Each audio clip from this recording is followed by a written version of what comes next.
Hello, everybody. Welcome into our latest live video. Today, it is the 29th. Oh, and I'm hearing myself. That's great. Everything I checked but one thing. Today, it is the 29th of April. It's Tuesday, 2025. Welcome in, everybody. Thank you for joining us today. We have a very special guest. In fact, so special, he's never been here before. And I don't know, it's my fault. I should have invited him years ago. He's a content creator and a technician in the business over 30 years. He's got a fantastic tech-related YouTube channel. It's called Ask Your Computer Guy. Now, his name is Scott Merrill, and we're going to bring Scott on right now and let him tell us a little bit about himself. Hey, Scott. Welcome in. Hey, Carey, thanks so much for having me. I'm super excited, man. You're one of the OGs in this industry, and I'm just super tickled to be on. I've watched so many of your live streams and your videos, and I'm just super glad to be here. Just don't tell me you've been watching me since you were a little child. Well, it's been 16 years, so that would no. Yeah, but so it's been been a minute. 6 years old when you started watching. Well, and it's funny because one of the very first videos I started watching on YouTube was your leaf blower video from 16 years ago. There were only 6 videos on YouTube back then. Right. Yeah. So it was a very short day, but yeah, I watched that one and I was like, dude, I have totally done that. And I just thought, I was like, I like this guy. And I've been watching you grow for years and I'm super excited to be on here. Well, I'm ready to tackle some questions, man. I'm ready to get to it. Oh, you're ready to get started. Well, yeah. I got a few questions for you first. Shoot. I'm going to take the assumption that our audience doesn't know who you are. Okay. Well, this is a great opportunity because we have a perfect target audience for your videos. I know because I watch your videos and people watch me. So I would think most, if not all of my viewers who are not familiar with you would very much subscribe and enjoy your content. So here's your elevator pitch meeting to tell the viewers out there who you are and why they should watch your channel, what videos you make, a little about yourself, your history in the industry. Yeah. Well, I actually got started back in IT back in '92 when I went into the military. Great little short story. This is literally what, we all have that bug that got us. And my squadron, we got a whole bunch of brand new, I think 486 computers, just big old boxes, whatever.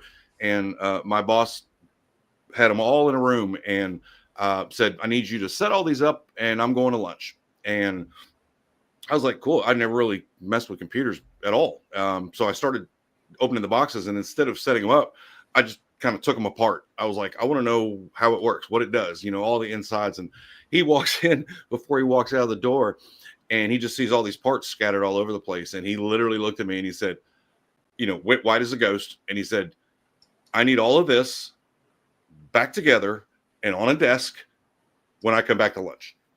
And so I put everything back together and turned it on, fired right up. And I was like, oh, that was fun. That was cool. And so that's where I got the bug. I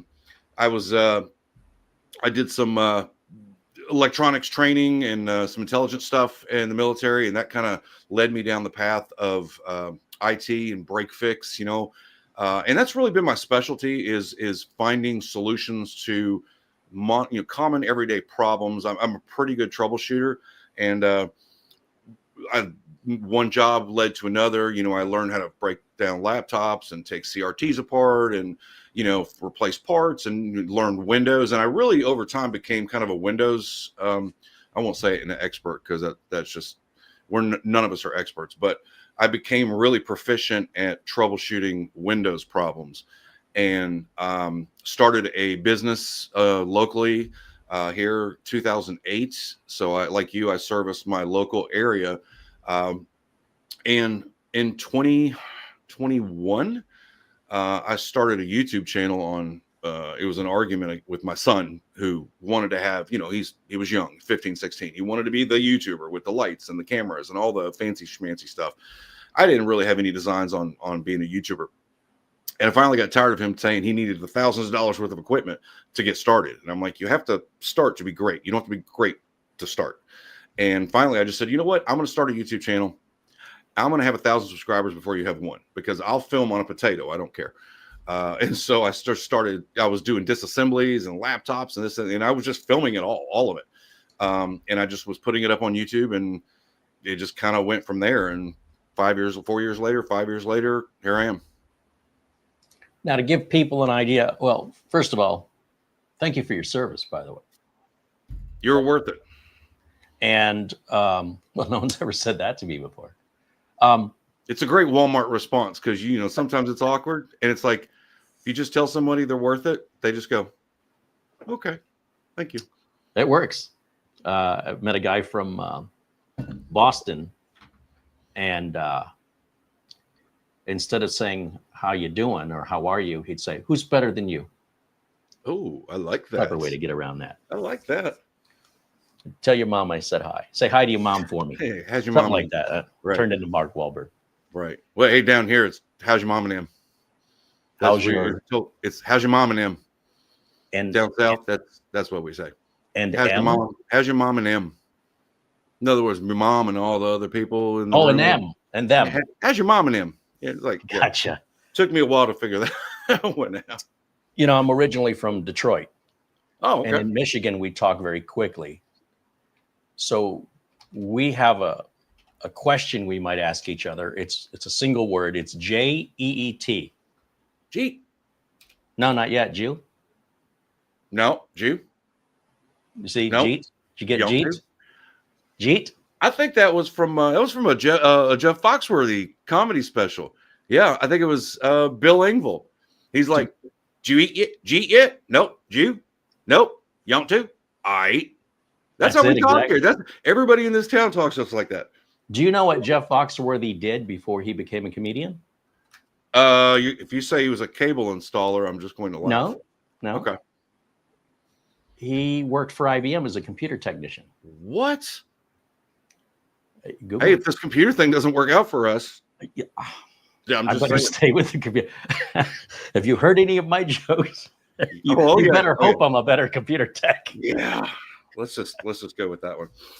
All right. So I want to just show everybody what your channel looks like here a little bit. We'll take a look.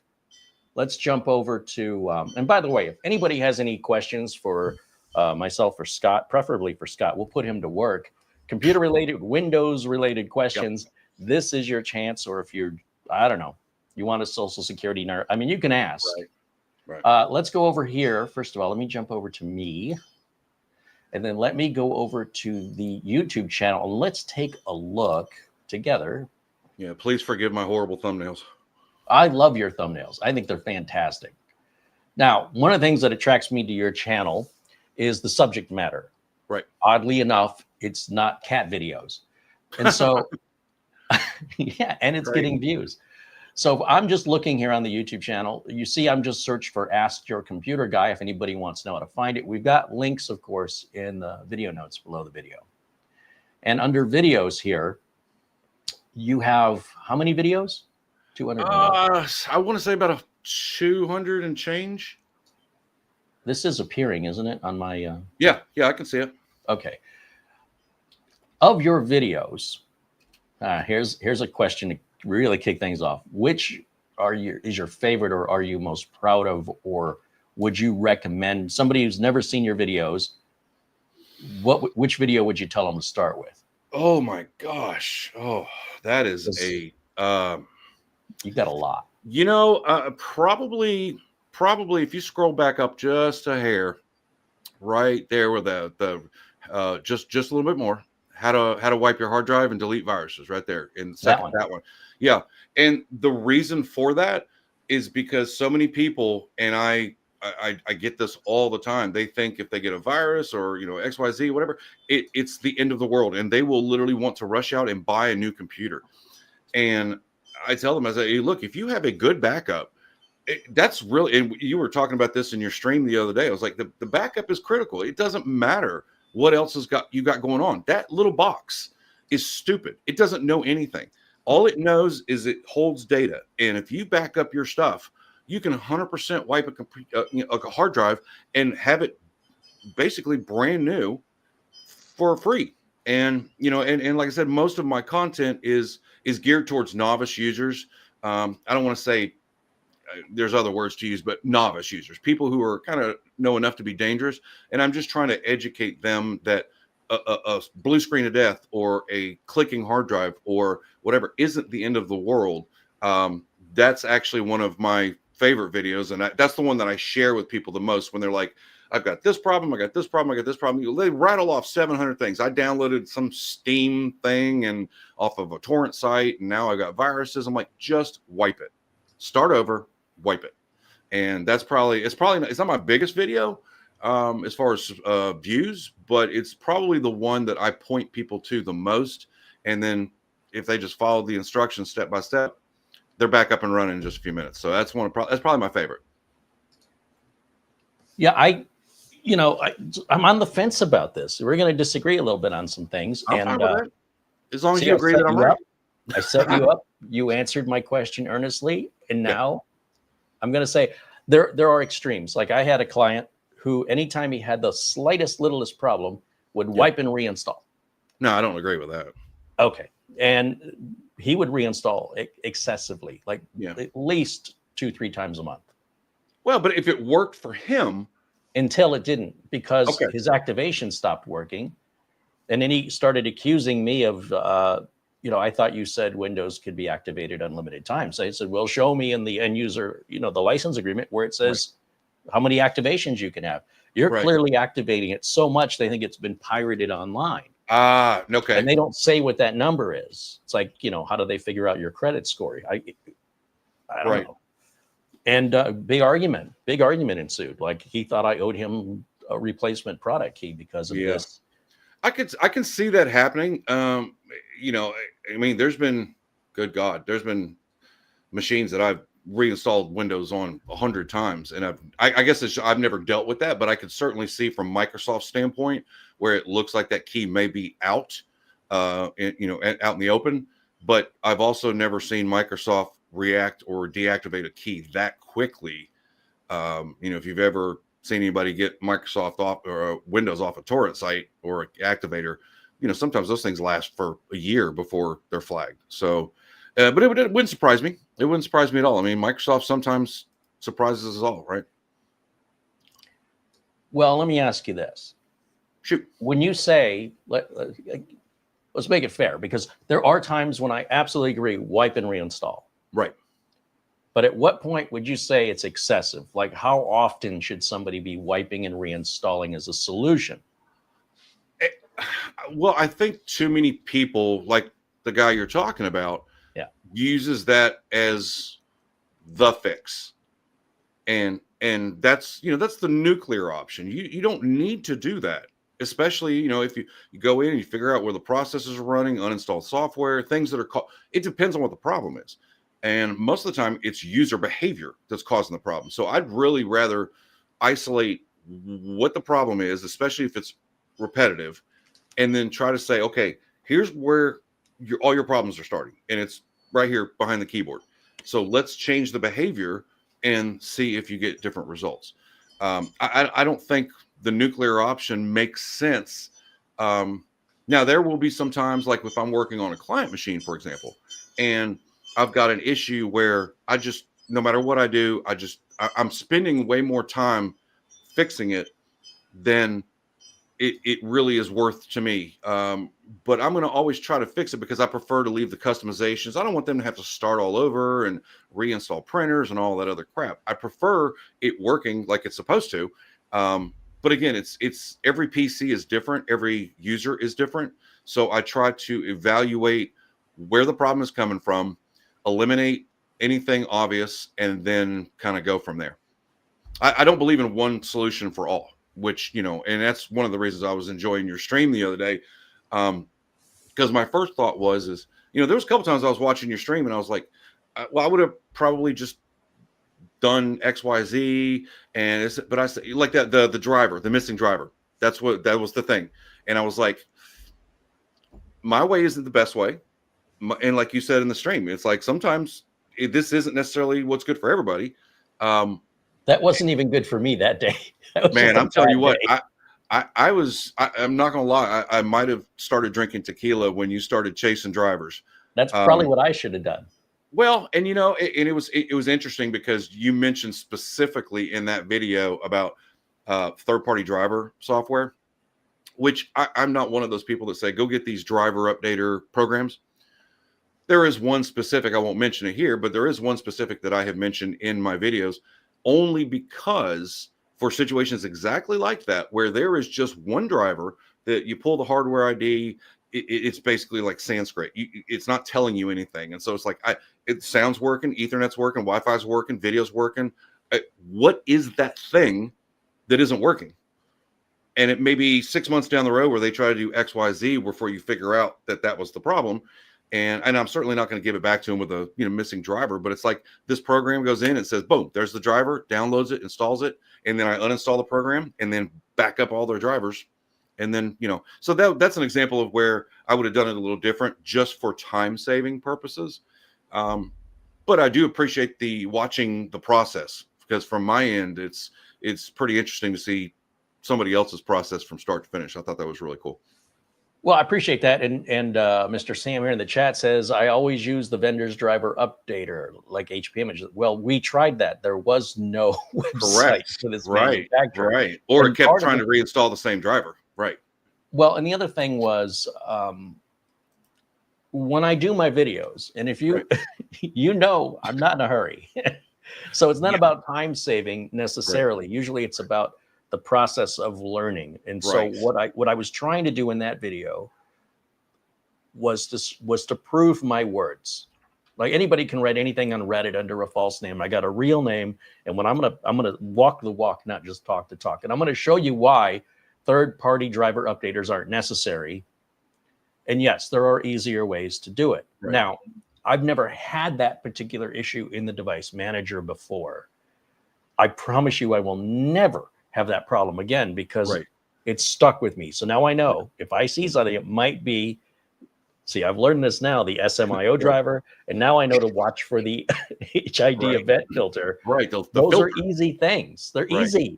Right. That should have taken me, like if I had to do that again now, you'd think, wow, this guy really knows his stuff.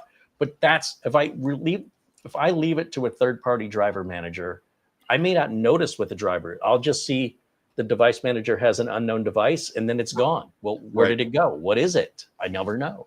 So for me, it's that's a little bit of the difference between you and I, and that's just because of the way our brains work. All I care about as far as repairing a computer is if I go into device manager and there's nothing disabled, there's no splats, and everything's working. Honestly, I don't care if it's under the system process is this long. It's installed correctly. Because if it wasn't, you're going to get that splat or that notice that there's an issue with one of the drivers. And again, maybe that's just me shortcutting it, but it's always worked for me. So I did find it funny though, because when we were chasing that drive, and I felt like I was part of that channel or that stream. But as I was watching you do it, it reminded me of something that I used to do back in the day. And of course, you don't need to do it nowadays, but I used to literally I had folders. All the major manufacturers, Dell, HP, Toshiba, Gateway, all that stuff. Gateway, that's how old I am. And I would have a subfolder with the model number. And in that subfolder, I'd have audio, video, chipset, display, NIC, LAN, Wi-Fi, all that stuff. And I would save I would get all those drivers, and I had CDs full of these drivers. That way, kind of like you did with I think it was the N150, that little mini, where you just said, I'm just going to go grab the driver off this other computer. That's what made me think of that, because that's exactly what I used to do. I just would pull up my CD, find that driver, and then copy it over, and boom. And but that's a good example of the difference between your method and my method. Very similar. And all we want at the end of the day is for the computer to work. That's it. That's really all we care about. I don't care as much about where the driver went or how it got installed, as long as it works. I think the difference is I'm probably a little more OCD / autistic, where I have to have it right. Right. When I got my first job as a computer tech, one of the first things one of my first bosses said to me was like, you're like a bulldog. He goes, you get your teeth into something and you will not let it go until you figure it out. Right. That's, I don't know, something in me that drives me in that way, that I have to know. I can't just go, well, whatever that was, it fixed it. That to me is ritualizing. Now, with that said, Agree. back in the day, I used to do the same thing you're discussing, which is, having a bunch of drivers and such, and big driver packs and things of that nature. But now the internet is my library. I don't see any reason to hoard and collect and save, Right. Music or files. And I keep telling my audience this made sense to do years ago. Right. You don't have to do it that way anymore. Let me show you. And then turn around. It took 2 hours to find a 5-minute driver, but it's a one time. I've learned, I know now, and I'll watch for that in the future. It's only a handful of drivers that don't get installed, and it'll change. And there's some other. Yeah. And I would only add one exception to, I 100% agree with, because everything now is online. That's why they don't send driver CDs with printers anymore. You just go online and download it. The only exception to that, and I'll very specifically mention a client that I literally just went to go see this morning. He does, what do you call it? For the courts, with the typing stenographer thing. That's it. He has a very proprietary stenography machine, and that is not a common peripheral. Sure. And so I'm like, once you get the drivers for this device, put them on a flash drive, store them somewhere, because that manufacturer, this isn't, HP's not going out of business tomorrow, but that manufacturer of that stenography machine might. And if they go out of business, their website goes away. And if their website goes away, those drivers go away. And only by the grace of God, somebody somewhere on the internet, kind of like what you were doing, is maybe there's an archive somewhere where somebody has stored it. But if you got it on a drive, problem solved. If the device needs to be reinstalled, boom, you got the flash drive, plug it in, go, and you're done in a couple minutes versus chasing that driver forever. So, it's just different methodology. Like I said, I agree with that exception, because I have a customer that have those little, are they they're label, like for envelopes, the little label printers. I can't remember. By the way, this is not that, but this is one of the best tech tools ever. No, my wife bought this for me. I know what you're talking about. You're talking about the zebras? Is it a thermal printer, or is it? It's not a zebra, because I know what you're talking about with the zebra. It's a brother, I think. Is it brother? It's a printer. It's about yay big.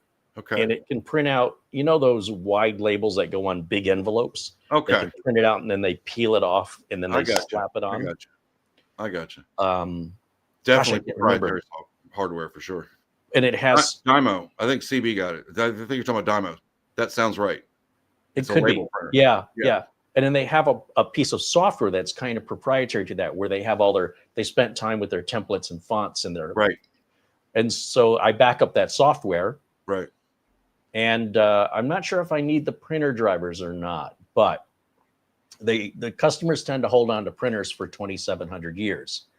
Well, it works. Why should I sell it? Well, let's see, an HP LaserJet 3. Let's see if I can find that. Hey, you know what? I'm telling you what, LaserJet 4 driver has saved my tail so many times, because that driver literally will work for any printer known to man. An HP LaserJet 4. For anybody out there, if you can't install your printer, install the HP LaserJet 4 driver. It will work on any printer. Guaranteed. I'll have to try it. I always look for like PCL5, PCL6 generic drivers. Oh, sure. That seems to do the trick. But hey, let's look at the chat room here. Yeah. And so it's a perfect dork says why I love snappy drivers.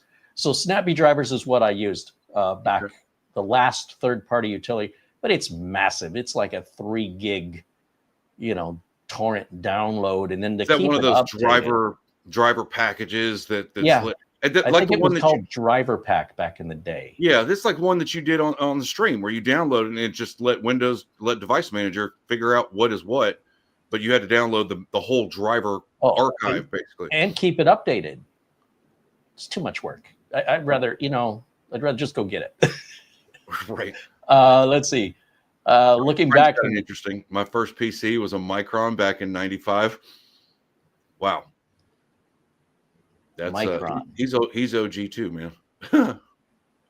Mine would have been 80. I got to outdo everybody, right? 80. Right. Hey, I paid the price. I got the swirlies and shoved in my locker and picked last for sports. I Right. paid my dues. Hey, go back a couple. Chris had a good question about drivers and device manager. That's actually a really good question about just a couple behind Frank there. Is it this one here? Yeah, that's it. Go ahead, take it. If there is there's two things. If the driver is completely missing, in other words, the device is not showing in device manager, in my experience, that what that means is that the computer is not seeing that device. Now, that could be because of the device itself is faulty. Could be the circuit board on there is not communicating with Windows and initiating the plug and play, which is how the drivers pop up in device manager. It could be something as simple as your USB cable to that device is faulty. So if you have a different cable, you can try. If the device is listed, but what we call splats, the little exclamation marks in device manager, then that generally means that there's a problem with the driver that's loaded. But if it's not in there at all, that usually indicates some kind of hardware problem, either your USB port, the cable, or the device itself. Wow, you explained that better than I would have, because you got into, in my mind, I was just seeing a missing driver. I didn't think about, and I've never heard the term splats. I've been using it. It's. Did you make that up, or is that something I've just been under a rock? I don't know if I made it up, or I've just been calling them splats because it's like there's a splat right there, and I don't know. It's a thing. Well, the first time our friend Mitch Morrison said I needed a spudging tool, I'm like, yeah, but what's it really called? Yeah, right. Yeah, what is? Oh, it's called a spudger. I had no idea. I thought it was something else, but so maybe I don't know. Splat. Well, now you're never going to forget it. No, sure. I won't, because that's a great way to describe it. I just say, is there an exclamation point there? Right. But the question being asked about, if the device is listed in the device manager, mm-hmm. all I was thinking was you've got a loaded driver. Even if you do have the splats, right? I'm using that word correctly. Good. It's still usually driver related, isn't it? If the splat, if you can see yes, if you can see the device in device manager and there is a splat, it usually means one of two things. The driver, in my experience, it's either the driver didn't load properly, which first thing I would do is just uninstall the device, scan for new hardware, let Windows try to redetect it, reinstall the driver, because Windows is Windows, right? If you do that and it still gives you that, it could be because you installed the driver, but you need to restart the computer before Windows goes and refreshes all the hardware devices, kind of similar to what you were doing the other day. And so if you have restarted the computer, tried to reinstall the driver, and you're still having that problem, then that could be an indicator of a hardware problem. And perfect example, this 4-bay drive reader back here, Windows detects it as a USB storage medium.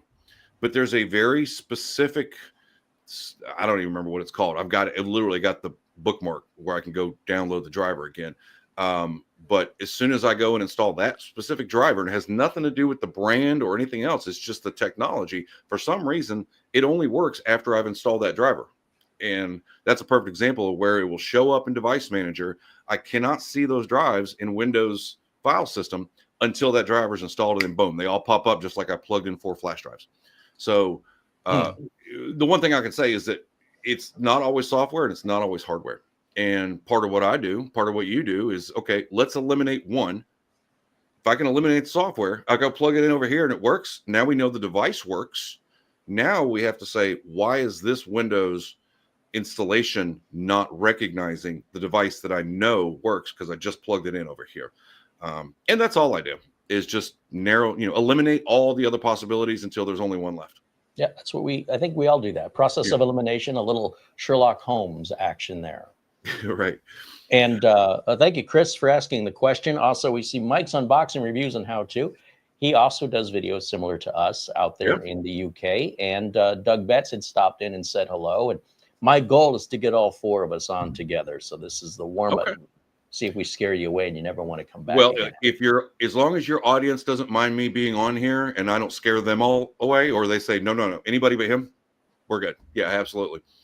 if they can put up with me, you're probably a breath of fresh air. Hey. Let's see. Taking a look. William Denton says, Carey, great show today. Thank you, William. And Jason Lewis. Planet Cryos has a YouTube channel. He's kind of a little frustrated with it right now. YouTube's a bit tough to be putting a lot of time and effort in. If you're just starting, it can be a lot of work for very few views. And I think the timing on it, I hope it all comes back, but I understand how difficult and frustrating it can be to put that much time and effort. And Planet Cryos has some great videos, by the way, that it's kind of sad to see that frustration and, that kind of, I need to spend my time on something more productive at it, and I'm there with them. I understand. But at the same time, the viewers don't know what they're missing when a content creator gives up, right? You'll never know. Right. So hopefully he just needs a break and he'll come back again. And hopefully YouTube will kind of recover a bit with the views. But hey, we all need to hit that reset button every now and then.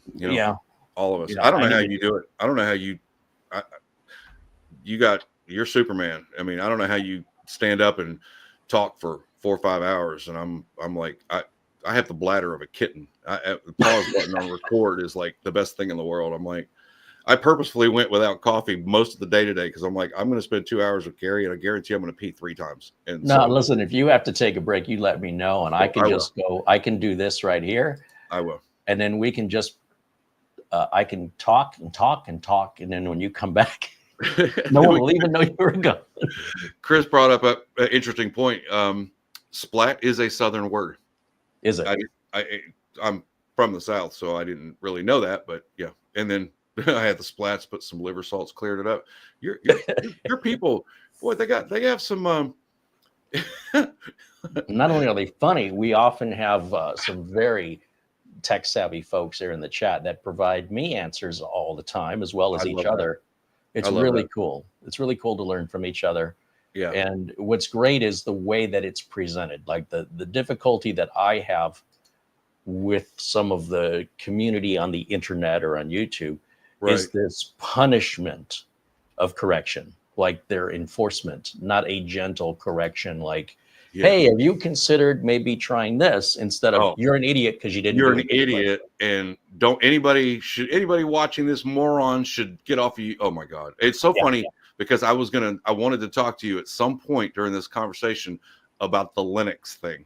Oh boy. My God. When I was watching your stream on the taking the Linux off that machine, and it was like you were channeling me. I'm like, I don't care about the drivers. I'm not going to need them anyway. But you don't, and all I could see is my comments.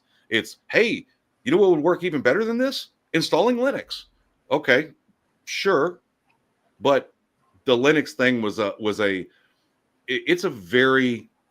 it's a sore subject with me because, like I said, I don't subscribe to one solution for every person. Okay. Yes, Linux is this and Linux is that. But what if you have $3,000 worth of Windows software you've paid for? What if you've used Windows for 30 years and you don't know anything different? What if you don't want to know anything different? What if you are a computer novice? And there's 17 different variables as to why Linux isn't the end all be all. Forget the fact that they scream that you can't get malware on it, which you can. Forget that you can't, that they say you can't get viruses, which you can. Forget, whether you're a gamer or there's so many different things. And it's like, quit telling my Windows audience to just install Linux. You're not proving anything other than you're a single-minded person. So when you were talking about that, I was like, oh God, I wish I could reach through the screen right now and be like, yes, Carey, yeah, get him. So yeah. Well, sometimes sorry about that. No, I appreciate that because it's so unusual to hear somebody take my side in it. People, not that Linux doesn't have its place, and no, it's not about that. It's 100%. People are like, why don't you make Linux videos? I'm like, because I'm a Windows expert. Yeah, why don't you show me how to change a tire on your car, and why don't you show me how to change the water filter on my refrigerator? Because that's not what I do. Yeah, it's like because I don't know what I'm doing, And not that I won't experiment and dabble, because I think my audience would enjoy that, at least the Linux people. But like you said, as soon as you try Linux based on that, then what do? I can't help you. You're an idiot. Figure it out. I'm like, what kind of toxic crap is that? you know, Well, and and it again, we're happens not a talking lot. about just we're not talking about all Linux users, No. A very small subset but of them. very loud, small subset. Yes. And it's usually the ones that go on Windows channels preaching about use Linux. But then as soon as you ask them, okay, show me how to do that, they're like, figure it out, idiot. Well, you should go on a Linux channel and post about the benefits of using Windows and watch what kind of response you get. So what are they expecting? But this isn't hide user from channel. Hide user from channel. That's the experience that I'll have. Here's the challenge with me with regards to Linux. Like the other day I just showcased this little, I don't know if you saw the video, this little the KVM. And that's running a version of Linux. Yeah. And I'm having a problem with it where every time it turns off and turns back on, it obtains a new MAC address, which then eats up all the DHCP addresses off the router. Ooh, okay. And there's a forum where these guys are like, all you got to do is create a public and private key with PuTTyGen, then log in with PuTTy under SSH, and I'm like, what language is this? Right. I know what PuTTy is. I can download PuTTy. I can log into the device. Here's the script. Now what? It's asking me for a password. Nobody talked about a password. Can anybody just make a damn video? Since you guys all in this thread have all done this and you're telling everybody about the script you wrote. Right. You obviously did it. Couldn't you just turned on a camera instead of typing it all out and describing it? Just turn on a screen capture. I mean, if you're smart enough to make the code, you can make the screen capture, put it on YouTube, and then put it in the forum as a link. So people like me, I'm capable, but I don't understand the language. Right. So show me the process in the order you did it. Right. I have questions, and those questions are, am I doing this right? Am I going in the right order? Right. What am I comparing it to? But what you've written, did you omit anything? It would be so much easier. Just make a video. Right. Now, I appreciate the intent is to help. But then the response, and by the way, the response I got is mostly ignored. Nobody said, hey, maybe if you don't know this, you shouldn't be here. Nobody has said that. Right. But they also, and maybe somebody's working on a video. Maybe it'll be up in a couple of days. I don't know. But this is Linux, and I know enough. To get in there. Right. But I, sudo and other commands I know, but really like these scripts and everything and how that's just, and I don't want to know it just to fix one thing one time. Right. Or just wait for this company to come out with an update. I download and hit the update button. Right. And that's, and I unfortunately that is in the Windows repair world, we don't see that as much. And I think that's because we're all stressed because we've been dealing with Microsoft for 40 years and we get it. The Linux community is just, they love their stuff, but they're just so, I've seen on, and of course, Reddit is the worst place to get advice or get your questions answered because those people are even more toxic than regular people. But if you try to get an answer from somebody about a Linux problem in Reddit or pretty much any online forum, I've seen some of the comments that are just downright mean. Like, I'm trying to learn something and you're just making me feel like I'm just going to go back to Windows, because you guys are toxic. So when you were talking about that, I resonated with that because I've had to deal with that several times where I had a Linux system and I had to kind of figure it out. And it was like foreign to me. And just like you said, with the KVM, it's like, I don't want to know how to do all this stuff. I just want to know how to do this one thing. I just want it to work. Right. Exactly. So here's the question though. Yeah. And maybe this is a better way to approach it, because I feel like when we come out pushing back against Linux, I feel like that's all people are hearing. Some people. And that's never my intention. Sure. My YouTube channel is an extension of my business, and all I want to do is show people how I run my business. Right. And in nowhere in my business do I ever deal with Linux. That's it. Right. It's just no more than that.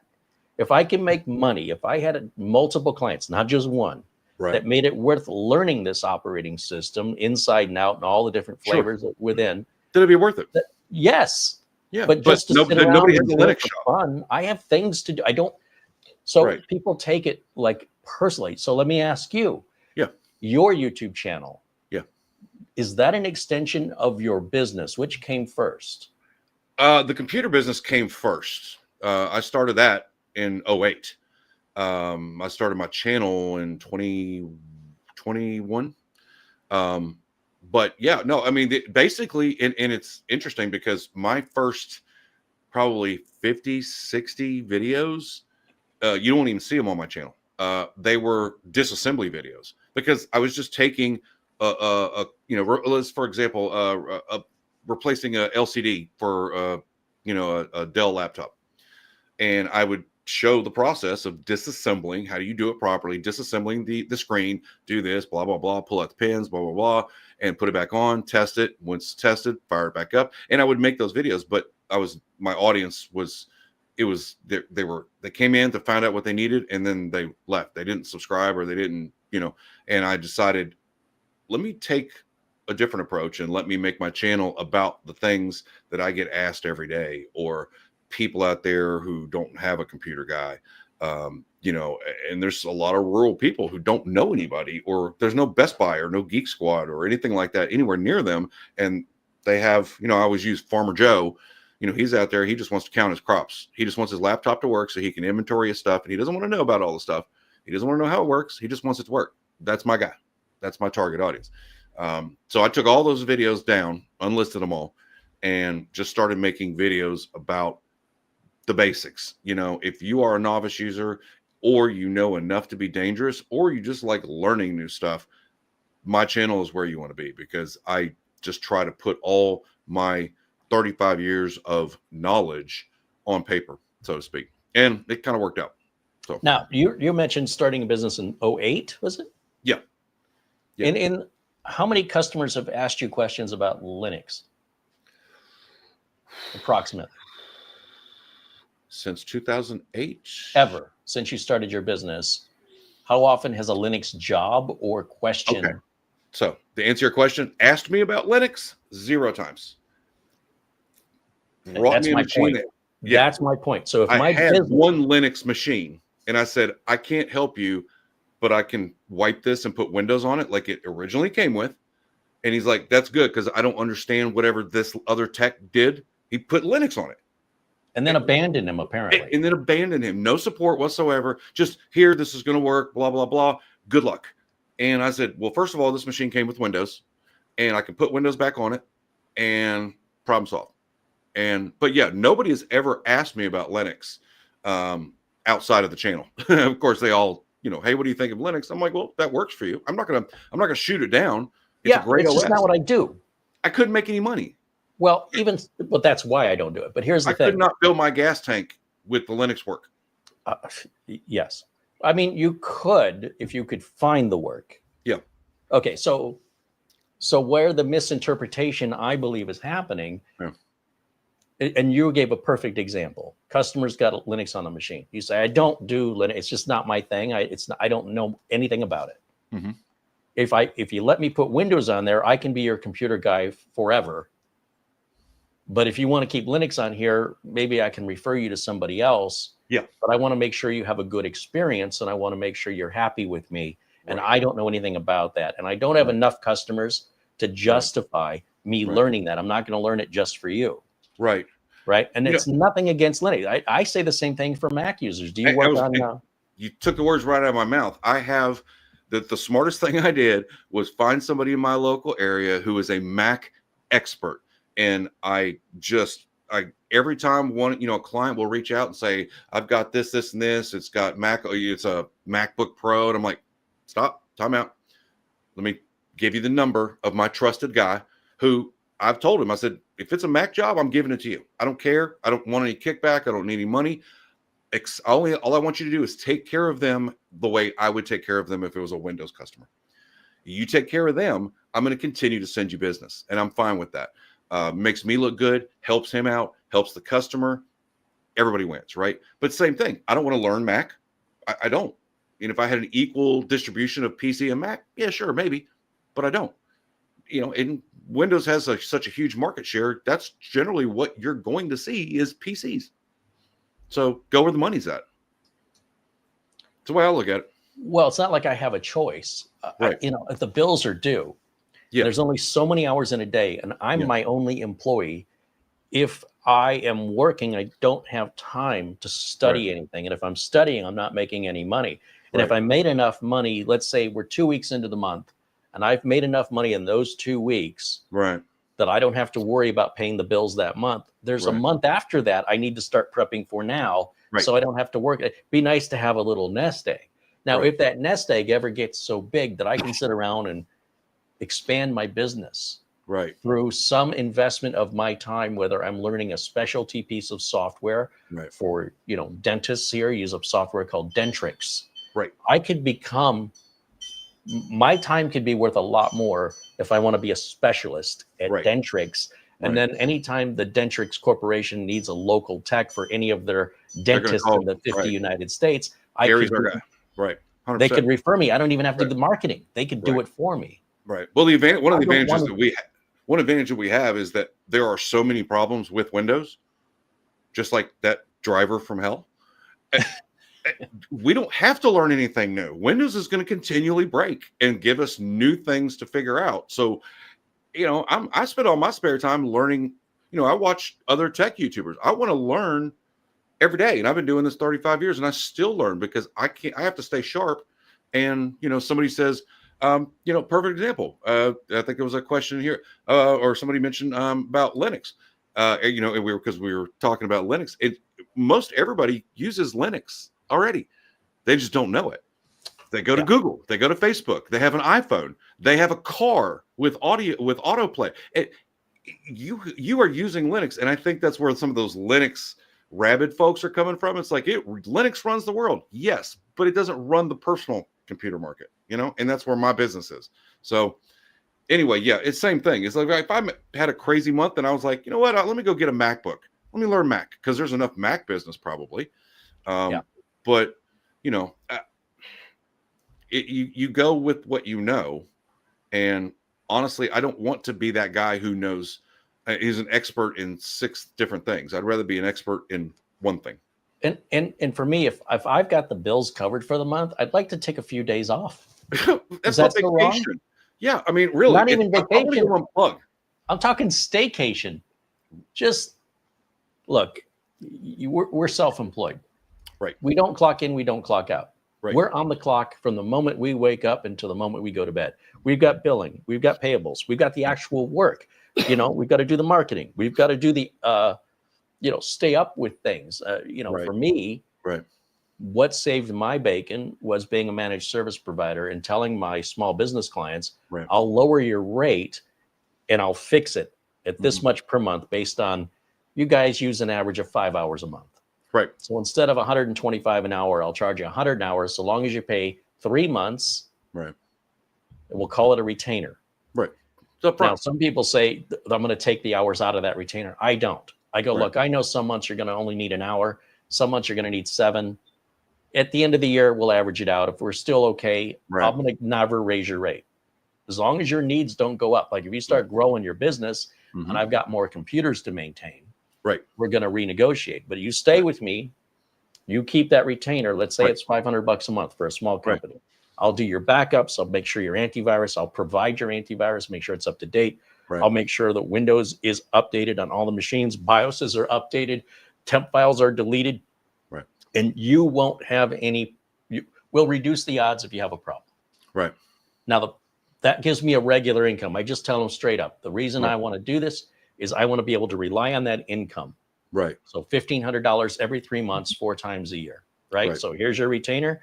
You pay it. And then I'm not going to nickel and dime you. I'm not going to flood you with paperwork. I'm just going to do the work and take care of it.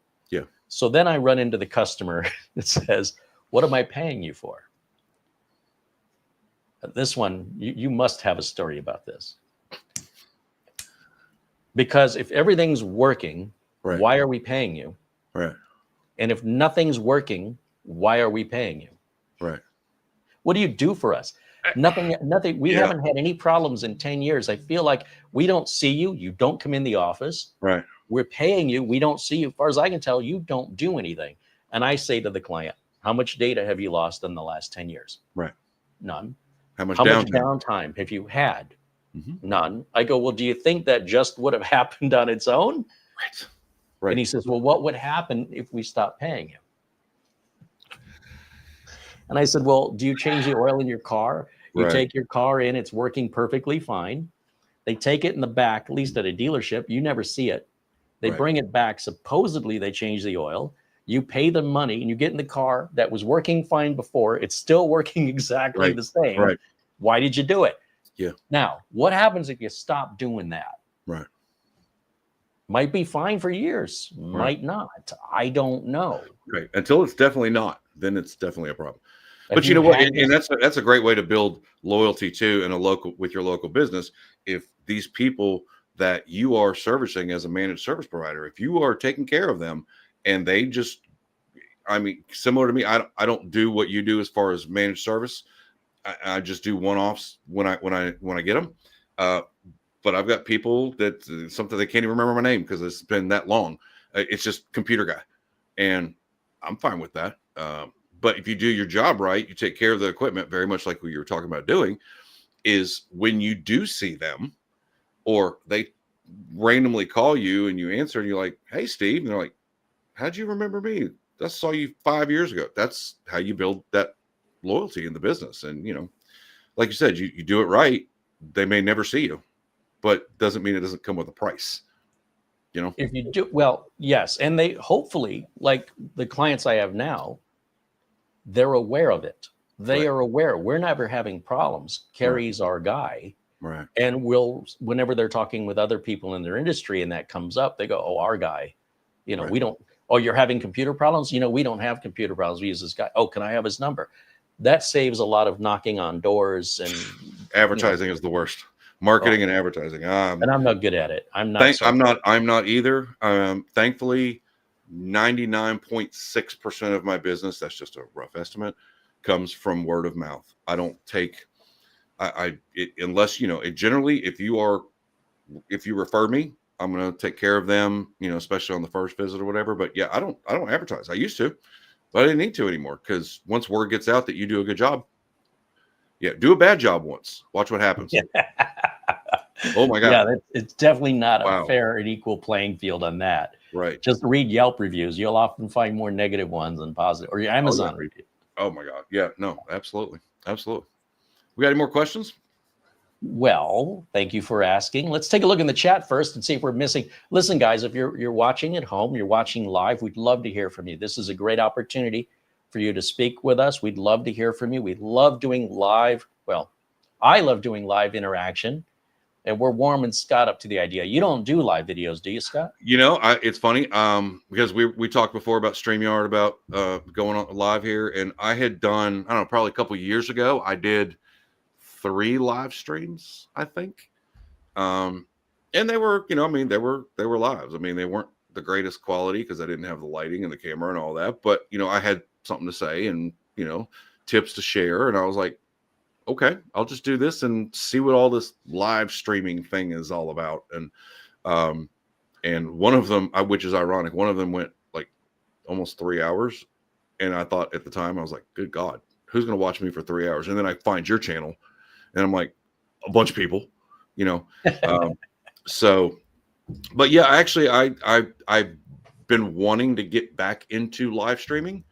Because, it's hard to come up with new ideas. I mean, I don't do product reviews like you do. If I come across something and I really like it or don't like it, I may make a video about it, but I don't have boxes and boxes and boxes of products.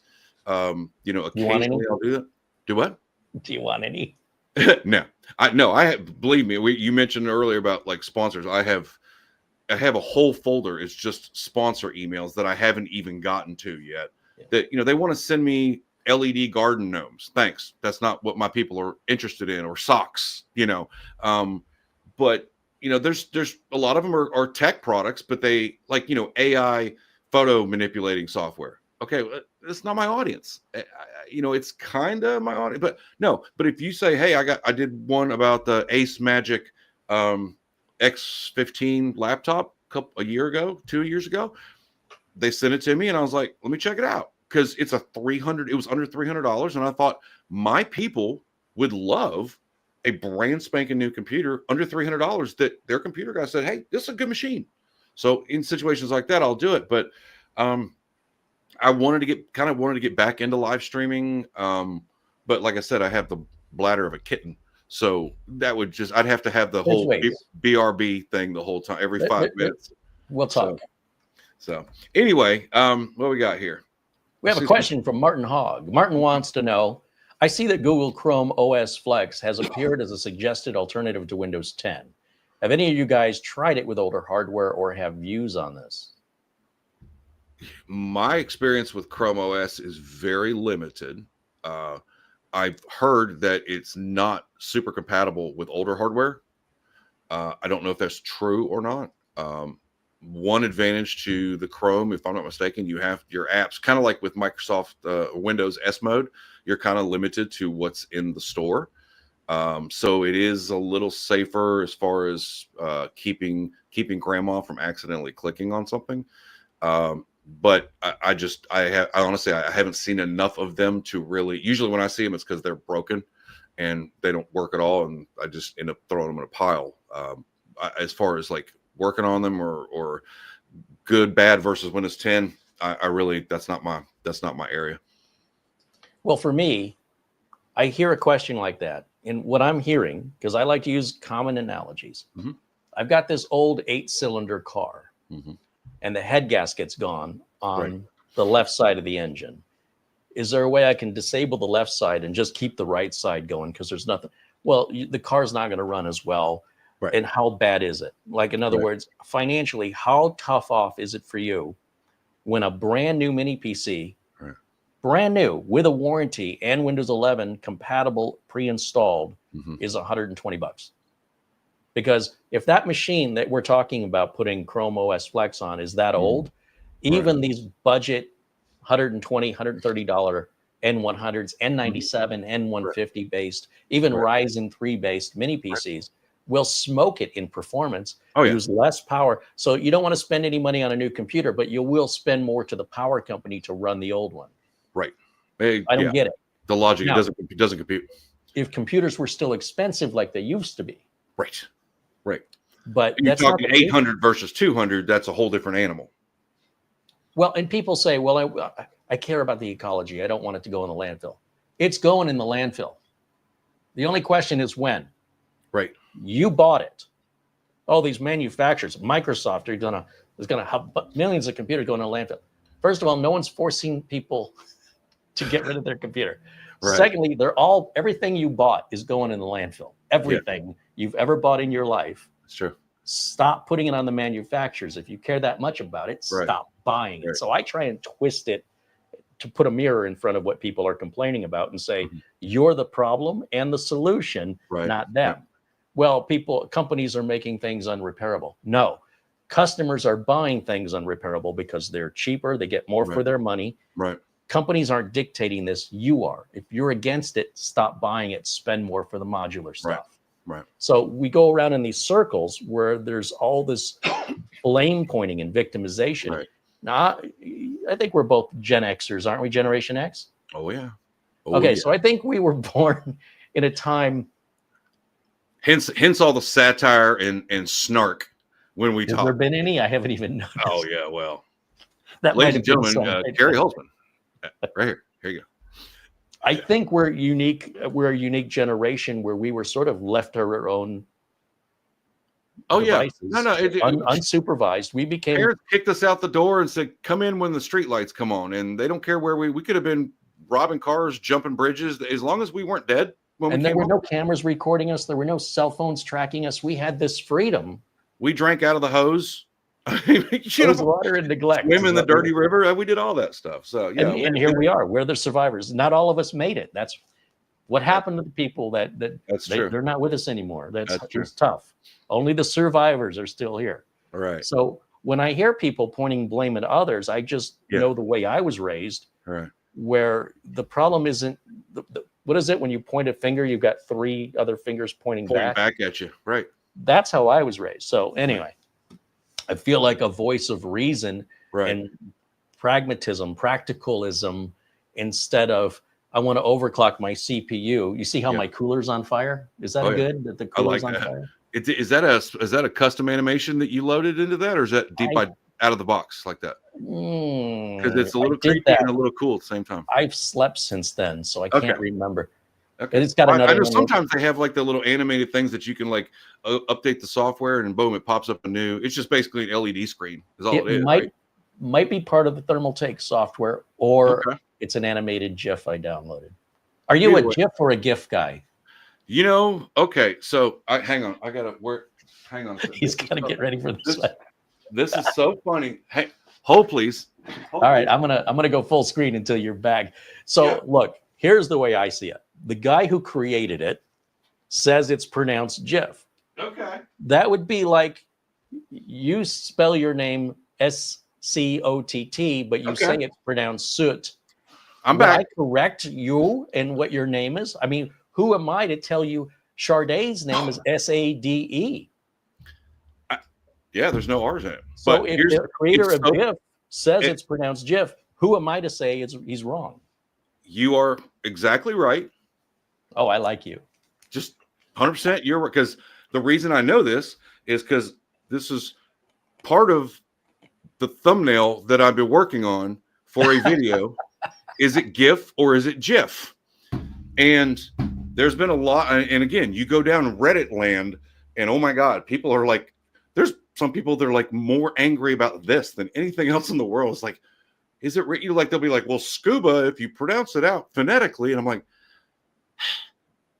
fine, I get it. The creator says it's pronounced GIF, but that doesn't mean I don't have to call it that. If I call it thankfully it's become so popular now that if you call it a GIF or a GIF, anybody who has ever been around a computer is going to know what you're talking about. That's true. And if you say, well, I pronounce it GIF, and I'm like, okay, well, I'm of the mindset graphics, interchange format. So that's what but doesn't mean I'm right. And obviously the creator proved that, but that's why I had to go grab these, because these literally were in a thumbnail I'm working on for a video about, is it GIF? Is it GIF? We're going to settle it once and for all. And I have been researching all that. And that's how I ended up in Reddit hell. But I just thought it was funny that you mentioned that, because I feel like an idiot because I pronounced it wrong all these years. And now I'm like, I just don't care. Yeah. And Barry, what about Brett Favre? It's not Brett Favre, it is what it is. So, well, here's the way I look. So I once met, because I was doing representation for Newegg and doing their videos for about a year and a half. Okay. And I got to meet some industry folks, and I met the president of ASUS North America. And he speaks English as a second language, so he's got a bit of an accent. And I said, look, it's a real pleasure to meet you. I got to ask you a question. Is it ASUS or ASUS? Or is it ASUS? Or ASUS. Yeah. Because people say, oh, it comes from Pegasus, so it's ASUS. Right. And he goes, either way's fine. I go, no, I know that. Right. But when you say it, how do you say it? Right. And the Newegg people were like, come on, Carey, just leave this guy alone. I'm like, hold on, I just have to know that. I gotta know. He goes, I say ASUS. Okay. Well, that's all that matters to me. If you're the president of ASUS North America and you call it ASUS, that's what I'm calling it. Right. Now, if somebody says to me, I pronounce it GIF, I don't pronounce it GIF because it's how it's spelled. I go, well, that's fine. You can pronounce it anything you want. But if you want to pronounce it right, you don't have to. But if you want to pronounce it right, it's GIF.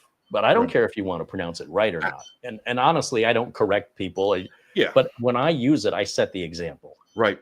And the most important thing is that we know what you're talking about. True. This is true. When people, and if you said, the moving animation thing, I'm like, they're called GIFs or GIFs, depending on what camp you're in. But at the end of the day, we know what it is. That's true. Is it pecan or pecan? We know what you mean. Welcome to the South, Carey. That's exact. You know how many times I'll sell you a whole bushel of pecans, and I'm like, what? They're pecans. Yeah. No, it's tomato. When I say tomato, Mike's unboxing reviews and how to, he probably says tomato. Well, he says a Zeus. Those those fancy British people. We're going to see him on the Spiffing Brit at some point, I bet. I want to get you, him, and Doug on the channel as all working computer techs who are content creators, and have all four of us here on StreamYard. Okay. Well, like I said, as long as your audience doesn't say, I'm going to unsubscribe if you have that. Oh, I'm not even going to have the audience. This is for me. Okay. No, All we're going to have the audience. They're going to love it. Are you kidding me? Oh God. They're going to love it. Now we have the pecan conversation going. Oh Lord. Pecans. We switched a little bit off of, there's squirrels. See what you started? I know. Boy, Well, I'll tell you what, down here? the south, it's really bad. You be thankful out west, you don't have this problem. Everybody just kind of talks the way they talk. But here, you could go 5 minutes down the road and it's, let's see. So again, we want to invite you guys. We're going to go for another 45 minutes here. So if you guys have questions for us, please don't wait till the last minute to do that. I would be up on stage live in front of a bunch of folks, take questions live, and then nothing, right? Thank you for joining me today. It was wonderful, blah, blah, blah. Have a nice evening. And then I'm packing up my laptop, putting my stuff together. And there's a line of people waiting to talk to me after my presentation. Right. And it's like, well, this is the reason when the restaurant closes at 11, they get so pissed when you walk in at 10:45. I won't do that. I won't do that. Yeah. Or if I do, I'm leaving whatever the amount is, that's the tip too. I'm going to make it worth it for you to stick around. But I want you to be happy when you see me, unless it's a restaurant I don't like, but then why am I there 5 minutes before closing? Right. All right, let's see what we have going on in the chat. Let me scroll around. Oh, Marco Melstrom joining us from Italy. But he's going to bed. It's late. And so look, I love Italian food. So it's great talking with Marco, who's a real Italian. In fact, I got to meet him. He was in Phoenix for a while. Right. And super cool guy. I love it when I get to meet the viewers. Have you met any of your viewers? Okay. Yes. Funny story. The girl that cuts my hair, it was my little, moment of 15 seconds of fame. She was cutting my hair and she kept looking at me like, I know you. And I was like, I don't know you. You just cut my hair. And anyway, long story short, at the end of it, she's like, my son watches you. You're the computer guy, right? And I was like, yeah, don't tell anybody that. I've met a couple other creators.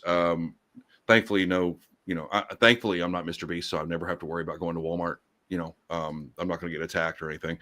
But yeah, I've met a few. I mean, I've got some friends and family that support it, but nobody. I try to keep my location kind of on the down low because there's some crazy people out there. Yes. And so I'm not all, my friends that know me and that know where I live are going to support me. But yeah, thankfully, like I said, I'm not going to worry about going into Walmart and getting wrecked. I don't have to wear a hat and glasses. Agreed. Yeah, I don't have that problem either. And unfortunately, when you do this kind of work, it does seem to be that some portion of it is babysitting for certain viewers who apparently they're being put in front of a computer by somebody who's taking a break from supervising them. Right. And saying, whatever they're doing over there, at least they're not bugging me. So instead, they set them free on us. So that's a downside, is the babysitting function. But thankfully for me, I've been doing this long enough that there's so many familiar names I see in the chat room that and new people are always welcome to join. Right. But sometimes a text or a message may be the intent of it may be misunderstood because I don't know the context of the person sending it. Right. So when I see familiar names and they've always been friendly and helpful and kind, and they leave a comment that maybe is meant as a joke, but it could be taken either way, I default to they probably meant it in a good way. Right. When somebody new comes in, I don't know, and the default is the opposite. I think they were trying to. Well, like in your stream the other day, where the fella got you. You were talking about Linux and that subset of people, and he took it personally. And I was like, I don't even remember his question, but I was like, no, he's just saying exactly what I've been saying, is that there's just a group of people that are like that. Right. And again, not all of the Linux community. Sure. And, one thing that upset me was a person that got upset was a member of the channel. Yeah. And we had a phone call after that. Yeah. Because I don't want to lose a member over that, and certainly not a member that's been with me a long time. And supportive and 100%. Yeah, so we had a talk, and I'm so glad we did, because I don't think we ever talked before. And when I see him in the chat now, I hear the voice. I feel like I know him better. Right. So I feel like we turned something that was bad actually became, it blossomed into something better than it was before. Well, that's versus some stranger who pops in one time, is critical and nasty, and then they leave. There's nothing to be built on. There's no benefit to that. Now, Andy, good question on the screen here. Yeah, go ahead and take the question, Scott. You read it out loud first for us. What is your favorite problem-solving issue you have come across? And that's that's Andy Kane. So this is going to really sound like a generic answer, like a pre-recorded canned response. But honestly, anytime, regardless of what the problem is, if I can use Windows basic troubleshooting tools to show a client, this is all you had to do. Your blue screen. Well, you can go in here and it's probably a Windows update. Go here, or you can use this menu and just, this is what it's for. Use this menu to troubleshoot your own problem. And ours really should be called in when none of that stuff works. And a lot of people will go back and forth about system restores crap. And I'm like, well, it might work. So why not try it? System restore, believe it or not, works a lot more than people give it credit for. But it's funny, when I first started this business, one of my taglines that I was going to put on a business card is, if I never see you again, that's a good thing. Not really great for building business, but that was my mentality, is I want to educate people to the point where they don't need me. And if it costs me money for them or from them in the short term, I'm going to get so much more benefit from them saying, you have got to call this guy. He's really good. He's really fair. He talks to you at your level. And that's really kind of my goal, but also to educate people. Just learn how to troubleshoot your own computer. Don't just hand it to the computer guy and go, I don't know what's wrong with it, fix it. Because that's going to almost guarantee, any other tech would just say, well, max rate, done. So educating my customers is really my favorite tool to, as far as troubleshooting is troubleshooting the customer more than the computer, if that makes sense. I'm with you on that. Some of my customers don't want to learn. And that's fine. Just I'm paying you to do this. Just fix it. 100%. And I don't mind paying you. Why do you think I have a problem paying you? Right. Why are you thinking I'm trying to save money? Why do you think I want to learn it? If I want to learn it, so I do. And I'm like, oh, okay, I'll make an adjustment for you. And I'll make, from now on, it's not what the most common question. I default to that's what I'm assuming you want. But now, if you tell me I don't care, sure. You can call me and I'll do it all for you and not teach you a thing, and I'll bill you for it, and we're all happy. I have no problem. Right. I had a customer say, I said, why did you wait for the problem to get this bad before you called me? And the customer says, because you're not billing me and I feel terrible, so I don't want to call you. I said, so you're saying it would make you feel better if I sent you a bill? Right. And they I have an answer for that, because I have the same exact thing. People are like, I don't want to text you, I don't want to call you. Everybody has my number. Told them you can text me anytime. And when I walk out of their house after I have generally wiped and reloaded, backed up and all that, and system's clean, everything's running, and I always tell them almost every single time as I'm walking out the door, I say, look, don't think you're bothering me. This is what I do. You are my client. I am your computer guy. Okay. That's kind of where the ask your computer guy thing came from. It's like, I want to be everybody's computer guy. And I said, so if I find out that you had a problem and you didn't text me or you didn't call me, and it ends up costing you, I'm going to charge you double when I come back. Thanks. And they're like, got it. No problem. And they text me, they call me. And sometimes it's like, at 3 a.m. but that was the point, is don't wait for it to get so bad, because it's going to end up costing you versus something I could have knocked out in 15 minutes if you had just reached out when the problem came, 100%. Well, here's what kills me is phone call. I got this problem. Printer's not working. Right. I say, how's that printer plugged in? Because I'm remoting into the computer. I see there's no printer there. Right. I don't tell them that. I just go, how's that printer plugged in? Is it a network card? Is it USB? They say, I don't know, let me look for a second here. And then all of a sudden I see the printer appear. You turn it on. And they said, oh, the cable was loose. I guess, when the Okay. cleaners came in, they must have moved the computer to vacuum or something. Right. Who knows? Right. And then I said, well, let me send a test print to it. Does it print? Yes. Okay. And they said, what do we owe you? I said, you know what? Don't even worry about it. This is like a 5-10 minute phone call. We'll wait till you get about 5 or 6 of them, or until you have a real problem. Right. And then I'll bill you for it. Hey, But give me 2 seconds. That's why I'm not calling you, because you didn't bill me for the last one. Give me 2 seconds. I think Amazon's at my door. Yeah, go ahead. So that's all right. I'm full screen anyway. So the point is that there are some customers that they feel bad that you didn't bill them, right? And on the other hand, they'll feel bad if the problem was too easy. Like, oh, that's all it was plugging the printer back in. I'm sorry to bother you. No, you can bother me with easy problems all day long. That doesn't bother me. Right. Don't apologize because it was a simple problem. Simple problems make me feel smart and useful. Don't apologize because I didn't have to beat my head against the wall trying to find a driver. Right. Yeah, it wasn't Amazon. It was Jehovah's Witnesses. So thanks for that. Okay. Yeah, I was interrupted. We have a big, do not knock, do not sell, no soliciting. And in the United States, that's effectively a no trespassing sign. And you can have it say anything you want, right? It's your house, it's your property. You could put racist comments on there. It's yours to do that. Wow. But it's essentially, I'm not suggesting you should, but it's a no trespassing. So this person I'm broadcasting, they knock on the door. It says, do not knock. Right. And I am livid. So I mute my microphone and I excuse myself from the camera because I'm live. Right. No, we could ignore the guy, but he could just sit there knocking all day. I answer the door. I go, do you see what this is? Well, I'm not selling you. I don't care. You don't know what's going on in here. I could work third shift. I could be sleeping right now. I said, you're interrupting a live worldwide broadcast right now. We could have a baby that just finally went to bed and you don't know, and you're not, look how worked up I'm getting. I said, you're not even respecting my boundaries, for crying out loud. And now you're trespassing.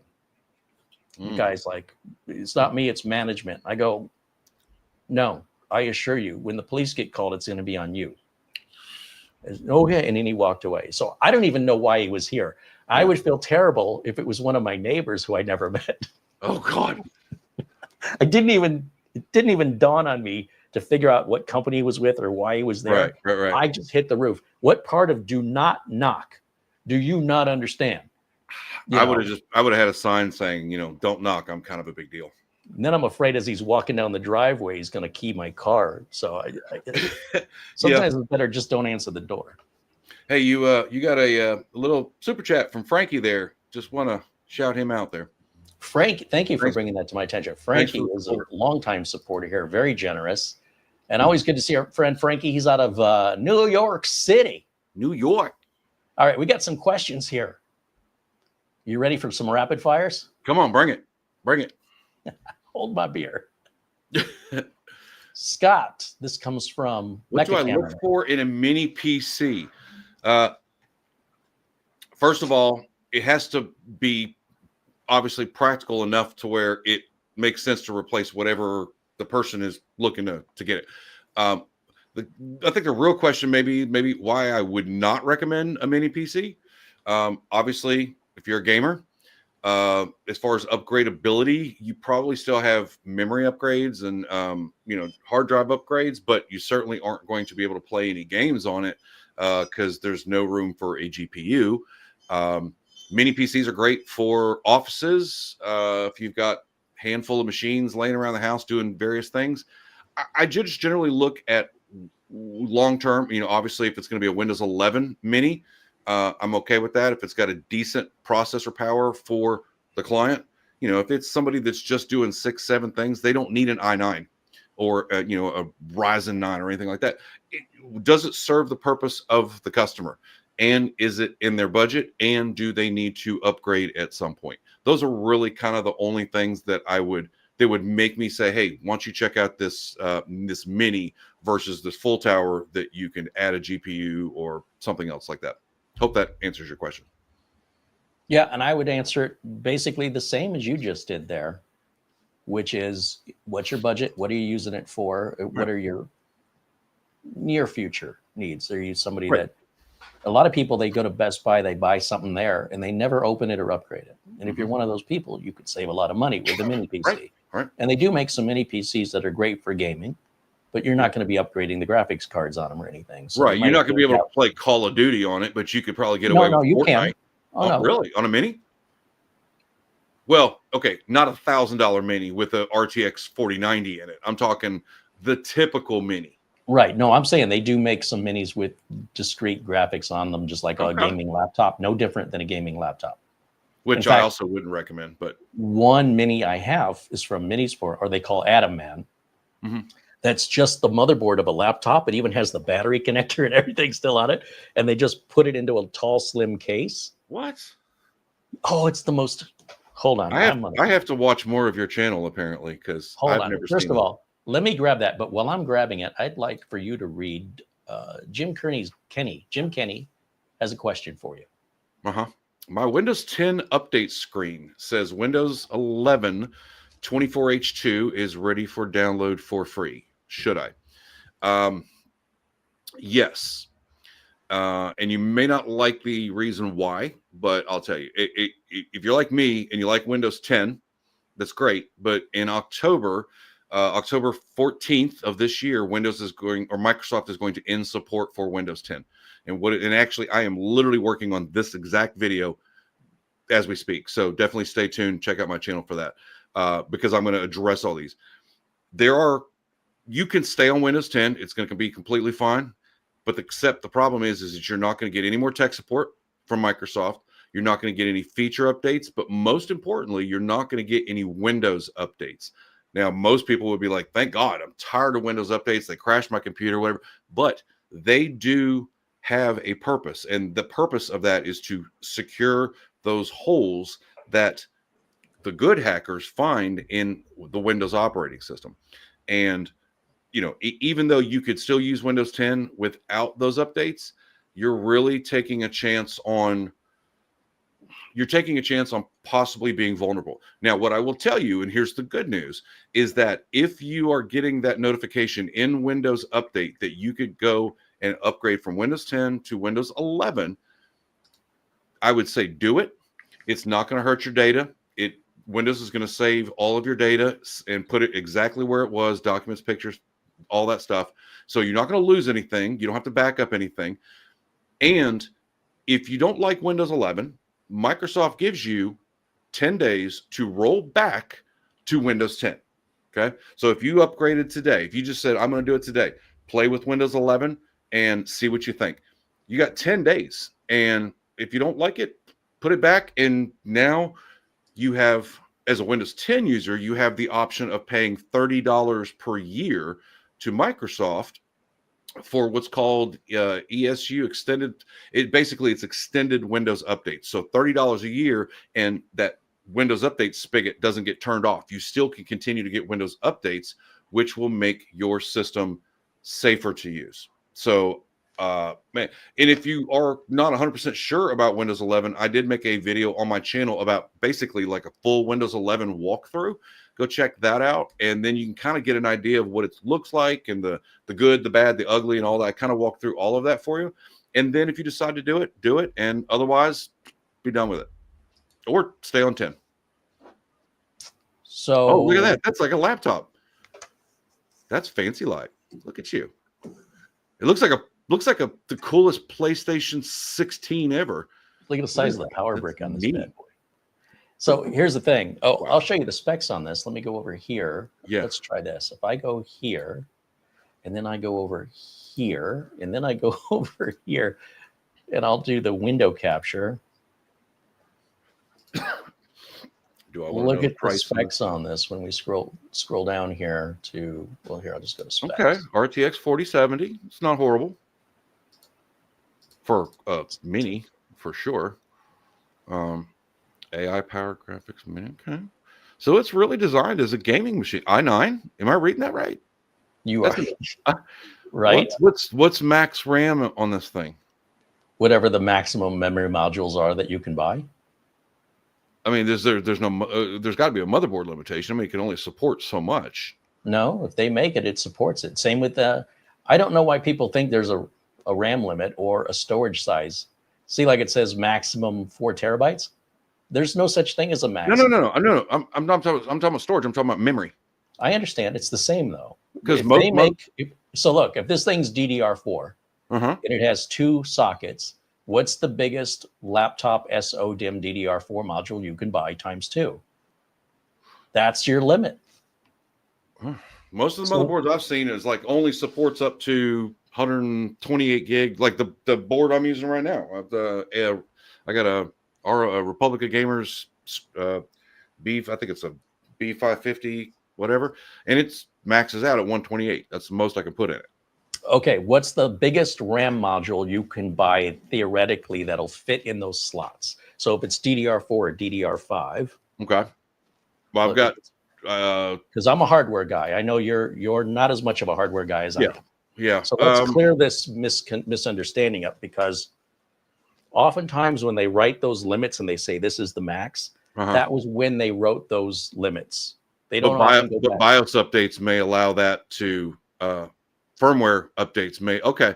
I see. I'm compatible with future technology that did not exist when they wrote those documents. Got it. That's good to know, because I literally just and this is me being narrow-minded, and and this is I just say, okay, you can put up to this in here, never accounting that maybe a firmware update down the road may allow for more RAM. I like that.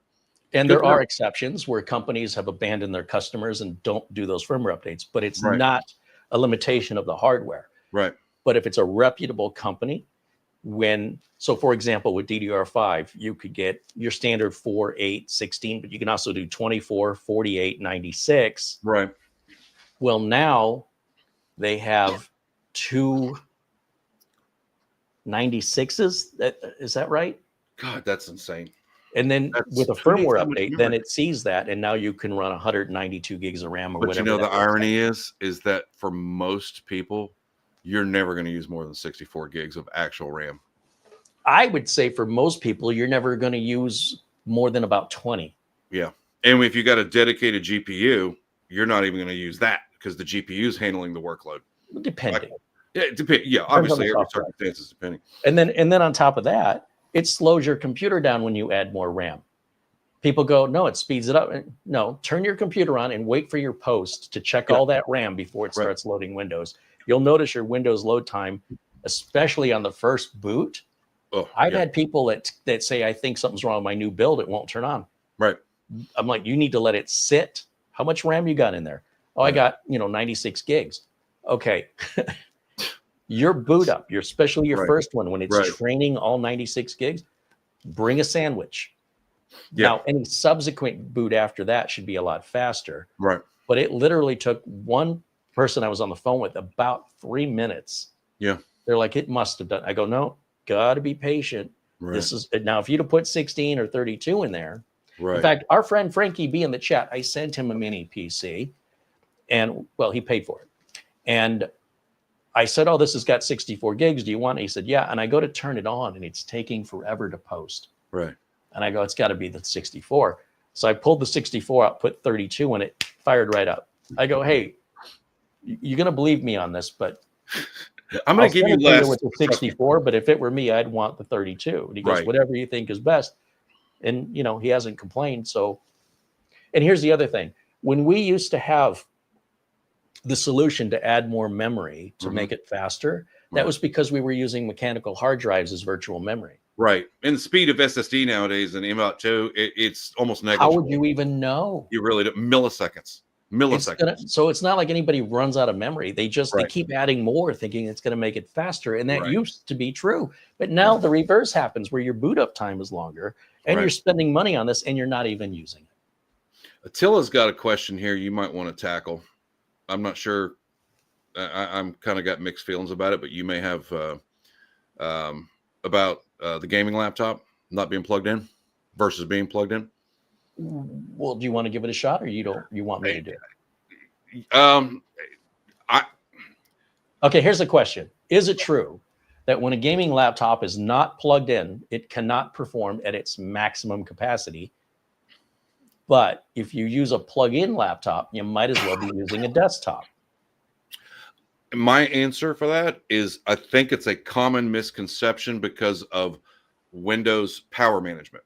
The default setup is that when you are on battery only, your computer's going to try to conserve that battery power. So it's going to it's definitely going to, lower the brightness on your screen. It's going to potentially maybe only unpark so many cores of your processor. I think that when you plug it in, even if you used it on battery, but changed it to high performance, I think you're going to get all the same benefits that you would if it was plugged in. I don't think that there's any relevance to that, just in my experience, but I could be completely wrong there. Well, I think that you can set your power consumption to be maximum on battery, but your battery won't last very long, so that it'll have the equivalent performance plugged in or not. Right. But I also feel that if the attitude is you should just buy a desktop, well, then why did you buy the laptop? If it wasn't to be portable, right? Why did you pay more for all those portable parts and a battery and a limited screen size when you could go to a desktop, change your screen size on a whim? Not to mention the lack of upgradability. If you want to go to a faster video card, 6 months down the road, that super fast RTX 4070 is going to feel like an old video card, and now you have to go buy a new laptop. My ex-brother-in-law went through the same thing. He'd buy a new gaming laptop every 6 minutes because he got tired of it because it was so slow. And I'm like, buy a desktop. You can just pop in a new GPU, sell your old one, offset the cost of the new one, and you can constantly be upgrading.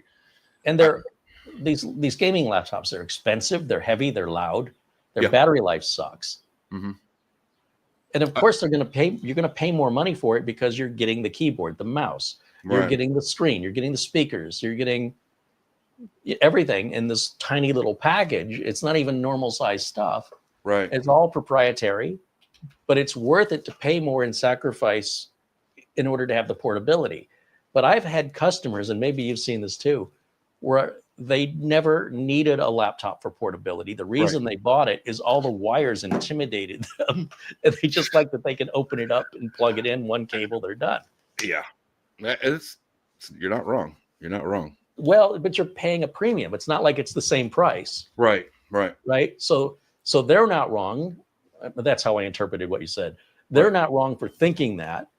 But how often are you unplugging in and plugging in? And most of the cables only fit in one place. Right. However, I did have a customer, a snowbird, that came in from out of town, as we do here in Phoenix. We have customers we have snowbirds that come in from the cold states during winter. They come here for the winter. Right. And in the summer, when this place gets to be a torture chamber of heat, they go back to, home. So they have their printer sitting at their second home. They bring the computer with them in the RV. They drive out, stereotype. And I get a call. Printer's not working. Okay. And I drive out there. Did you know? Because I didn't even know this was possible, that you can take. Let me go full screen on this. Did you properly, safely eject that flash drive?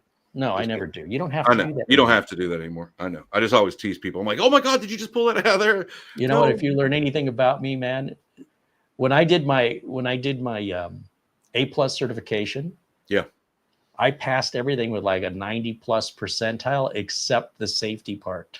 It was such an accurate test. I was at like 60% safety. I don't care about when did you get yours? I got mine in 1997. You remember when you got yours? 1995. Okay. I was working at Intel and they required it.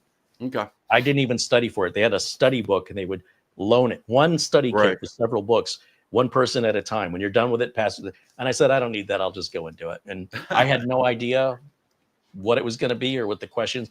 And you chose between, at that time, there's the hardware test, and then there was either a Windows or a Mac test for software. Right. And they were sponsored by IBM. And some of the questions, remember, I worked at Intel. What do I know about IBM? So one of the questions on the hardware test was, you get an error that's 5302. What does that mean? I have no idea. Or it would we didn't ask have in Google customer back then. service. You have a customer that's complaining and they want to speak to a manager. What do? Handle it yourself. Get them. I'm an IT support. I don't deal with customers. I Right. deal with employees. Right. So there were a couple questions like, what are the 7 operations or 5 operations of a laser printer? Right. The stuff like that. I don't work on printers, but I knew that. Right. But the safety part, when I finished with that test, I honestly had no idea if I aced it or bombed it. It could have gone either way. But anyway, so here's a USB flash drive. Okay, so I want you to picture what I believe happened. Customer takes their laptop from the RV. They come to their new winter home or their old winter home. They put the laptop on the desk. They plug the laptop in and they reach around with the printer USB. We're going to pretend this is a USB cable. Okay. And they just feel where it goes in. They're not looking. Oh, no. And they call me and say their printer doesn't work. They stuck it in their HDMI port? It goes in the Ethernet port. It fits. Oh, no. Did you even know that fits? Because I didn't know. So I drive over there. Right? 20 minutes, I'm in the car. I drive over there. And this one's actually a bad example. This is not fitting. But a regular USB cable and a regular Ethernet port plugs right in. And I didn't think to ask him to check this over the phone. I'm assuming. Right? My mind is blown. I'm going to have to go grab a freaking printer cable out of my bag and see, because I'm like, there's no way. Yeah. Oh, yeah. By the way, I got to share this with you. This is great. We were talking about gaming laptops. And Patrick says, I use my gaming laptop to play Secondhand Life, Need for Speed, and some other games. He goes, and Lawnmower Simulator. And of course, I'm like, Lawnmower Simulator. Barry, he comes back and he says, Lawnmower Simulator. I hate doing that in real life. Why in the hell would I want a simulator? I'm 100% feeling that to my soul. I'm like, the last thing I want to do is mow the lawn, and I don't want to sit in front of my computer and play a lawn mowing game. I didn't even know that was a thing. You know what? I have seen that too, where this hurts my head. Like, that's not the same as mowing the lawn. People like, oh, I like Microsoft Flight Simulator. That's nothing like flying a plane. Right. And there's a lot of people that are pilots, real pilots that like it. There's no inertia. There's no force. There's no turbulence. There's no real sense of, there's no feeling. It's numb. Right. I want to see somebody eat a virtual dinner and tell me it's like a virtual roller coaster. It's never, you can do the thing, but you're not going to feel the rickety, the all that stuff. True. Your mind might trick you a little bit, and you might even get nauseous, but nowhere near like a real roller coaster. And I guess maybe if you had one of those gaming chairs with the real-time feedback, and then then it's no comparison. All right, we got one from Bernard here that I think I would like to tackle. Go ahead and read it and I'll find it. Question on a new fresh install. Would you still partition an OS separate from an inventory of pictures? Of course, send external, so on and so on. I've actually made a video about this. It is not yes, I would always take a single drive and split it into 2 partitions, mainly because you want to keep all of your data away from the operating system. If you set it up that way, you can tell your documents, your downloads, pictures, all those folders to store on your D drive, or excuse me, your D partition. We were talking about people picking our comments apart. This is what I was talking about the other day, where people were like, it's not a drive, it's a partition. Store your data on your D partition and your Windows on your C partition. No matter what happens in Windows, if Windows crashes, boom, you just wipe C and all your data is right there. Now, that's great for Windows problems. The problem is what if you have a hardware problem? If that drive fails, then it doesn't matter what partition you stored what on, because the drive is going to fail. So what I would do is keep OS on C, your data on D, and then back everything up that's on D to an external or a NAS or something like that. Keep a backup of that, assuming that drive, multiple partitions or whatever, that drive at some point is going to fail. And with if it's an SSD, it's not even going to give you any notice. It's just going to stop working. So that would be what I would do. It's also going to keep all that crap off your C drive, which hopefully should make things a little bit faster. Well, I am so glad this question came up because I don't want a guest on that I just nod my head and agree with.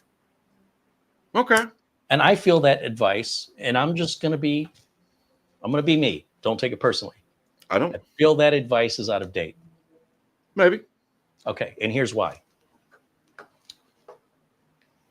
When you create a partition, right, you are imposing a limit on your space voluntarily that is impossible for you to project. How much space am I going to need on my C drive in the future? Right. How much space am I going to need for my data in the future? You will be partitioning again. You're going to be resizing. I promise you. Just give it time. True. Second point. And I will counter that argument. I will counter that argument and tell you most people have a pretty good idea of whether they have 1,000 photos or 100,000 photos.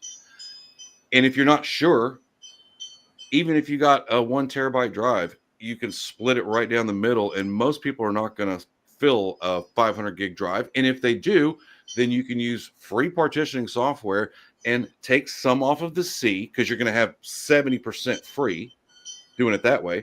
And you reassign it to D. It takes a couple minutes, but it's not the end of the world. If you partition it once, you're going to be resizing it eventually. Sure. Now, here's the art. So if you put a second drive in and you say, I only want this drive for data, you now have 2 drives that can fail. You've now doubled your chances of a drive failure. Right. So why would you double your chances of a drive failure?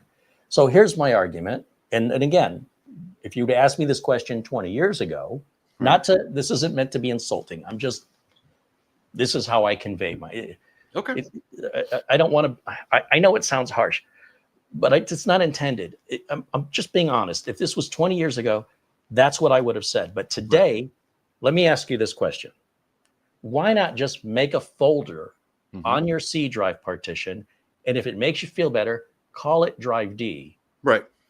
What difference does the partition make? Like it makes a huge difference. And here's my thought process. Okay. I'm enjoying this, by the way. And by the way, we don't do disclaimers. You and I are both old dogs, and you have your way, I have my way. And here's nobody's wrong. Nobody's wrong here. I'm there's just no wrong or very right. strong in my beliefs because I'm right. But there's no, and I completely understand what you're saying is have one partition and just have a drive or a folder with all your data, right? Why is that so hard? What if you can't get into Windows to get to that folder? What if you haven't created a Hirons or a Linux boot disk or a Windows installer disk? If everything that's personal is on a separate partition, I will boot a system all day and wipe that C drive or that C partition, and I don't have to worry about it. Why do you think it's necessary to wipe the drive to reinstall Windows? I'm saying if no other solution fixes the blue screen, if you've done everything and Windows is maybe you've just got a major virus attack, or maybe it's just Windows that somebody has deleted your kernel file and somehow Windows isn't going to boot, and you could spend forever figuring out, okay, it's missing this. No, there are times repair install. Well, I'm saying, there's been times where I've gone into the troubleshooting and done a reset and it fails.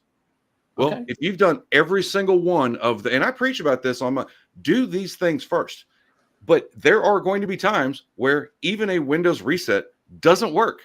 And to your point, if I have a folder on that C drive, now I have to take extra time to go try to back that up before I can just wipe that C partition, reinstall Windows clean. If I do it my way, it's all backed up already. What if the reverse is true? What if the D drive became corrupted now, and now Windows is really, really slow, and the customer's like, I don't know what's going on, because that drive is on its way out, but it hasn't quite failed yet. So like if there was multiple bad sectors on that partition, or the controller was dying, whatever. That's possible. But if you've got 100%, but if you've got a good solid backup, you just replace. I could say the same. Yes, but with my method, you don't have to go chase that folder and copy it. You just wipe the drive, and the data's on You wouldn't have to chase the folder and copy it. You'd just restore from the backup. The same as you would if it were the D drive that were affected instead of the C. You're not wrong.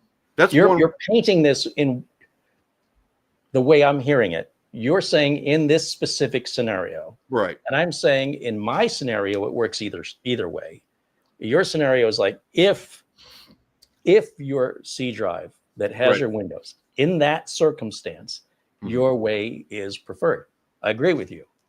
If that was always the case, then that makes sense, but that's not always the case. Sometimes the second drive that you're using is the one that's causing the problem that you wouldn't have had if you wouldn't have put it on a second drive. Or you have partition space issues where your Windows is slow because it's run out of room for the swap file, because you estimated it backwards and you didn't give yourself enough room over here. If you would have instead just created a folder, call it drive D, treat it like a partition, treat it like a separate drive, without any of the space limitations, without the possibility of a second drive failure.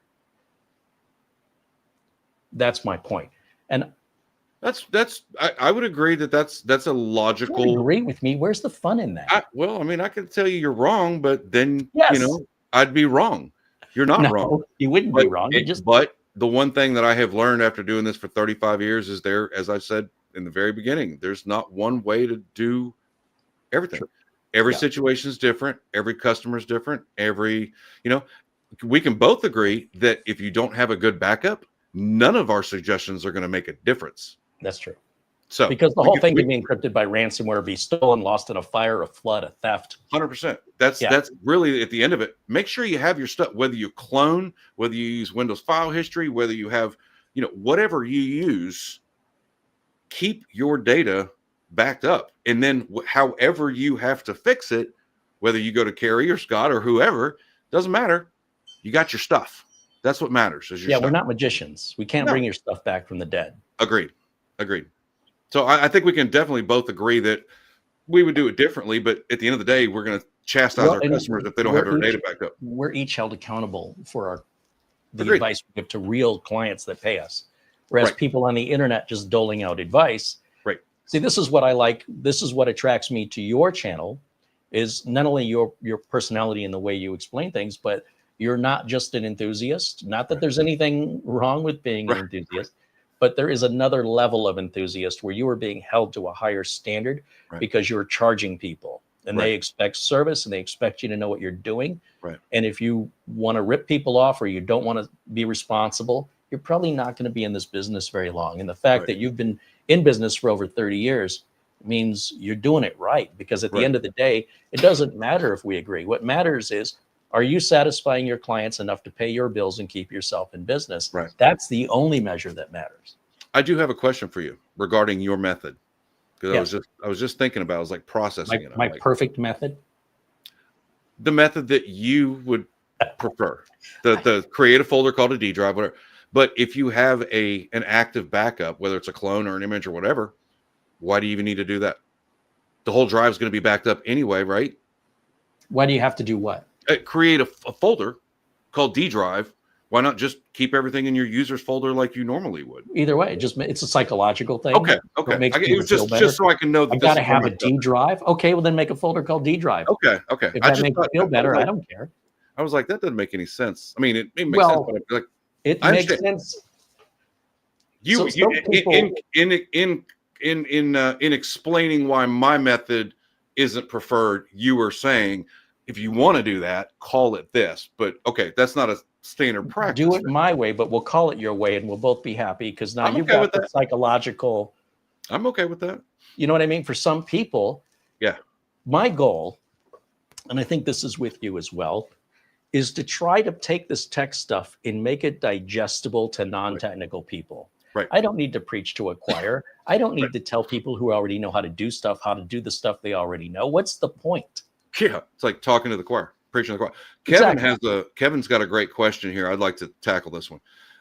Question is, does a Windows 11 recovery USB software go out of date? Should I recreate a recovery USB periodically?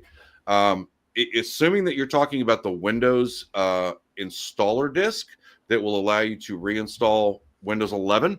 As long as Windows 11, or as long as the operating system is still being supported by Microsoft, that download should remain on their website. Just like Windows 10, which, like I said, the video I'm literally about to release this week, Windows 10 is still going to be online until October 14th. Now, they may take it off immediately, they may not, but if you don't have that Windows 10 installer for Windows 10, you're in trouble. Windows 11 is going to be supported for probably at least another 4 years minimum, I would guess, just based on normal end of life. So you've probably got a while. To answer the second question, once you've got it, you don't need to necessarily recreate it, because like Windows 11, 24H2, then it'll be 25H2, and so on and so forth. Those are just going to mean that you don't have to download as many updates, but you could still install any of those versions that are on that website, and then Windows will just update all the things that you've missed since then. If you have a specific reason to use 25H2, for example, then you definitely would want to recreate that one for future reference. But you could use the one that's on the website right now, and it would work for the next 4 or 5 major release updates. So I hope that answers the question you were asking. And if, and let's face it, when Microsoft pulls the ISO images down for operating systems they're no longer supporting, right, there are legitimate locations such as Haidoc, HEIDOC, yep, where you can download previous images that are legit. They're still on like the TechNet servers and stuff. That just Microsoft takes the public face of that away. Right. But that doesn't mean you're getting something with a virus if you can get it from a reputable source.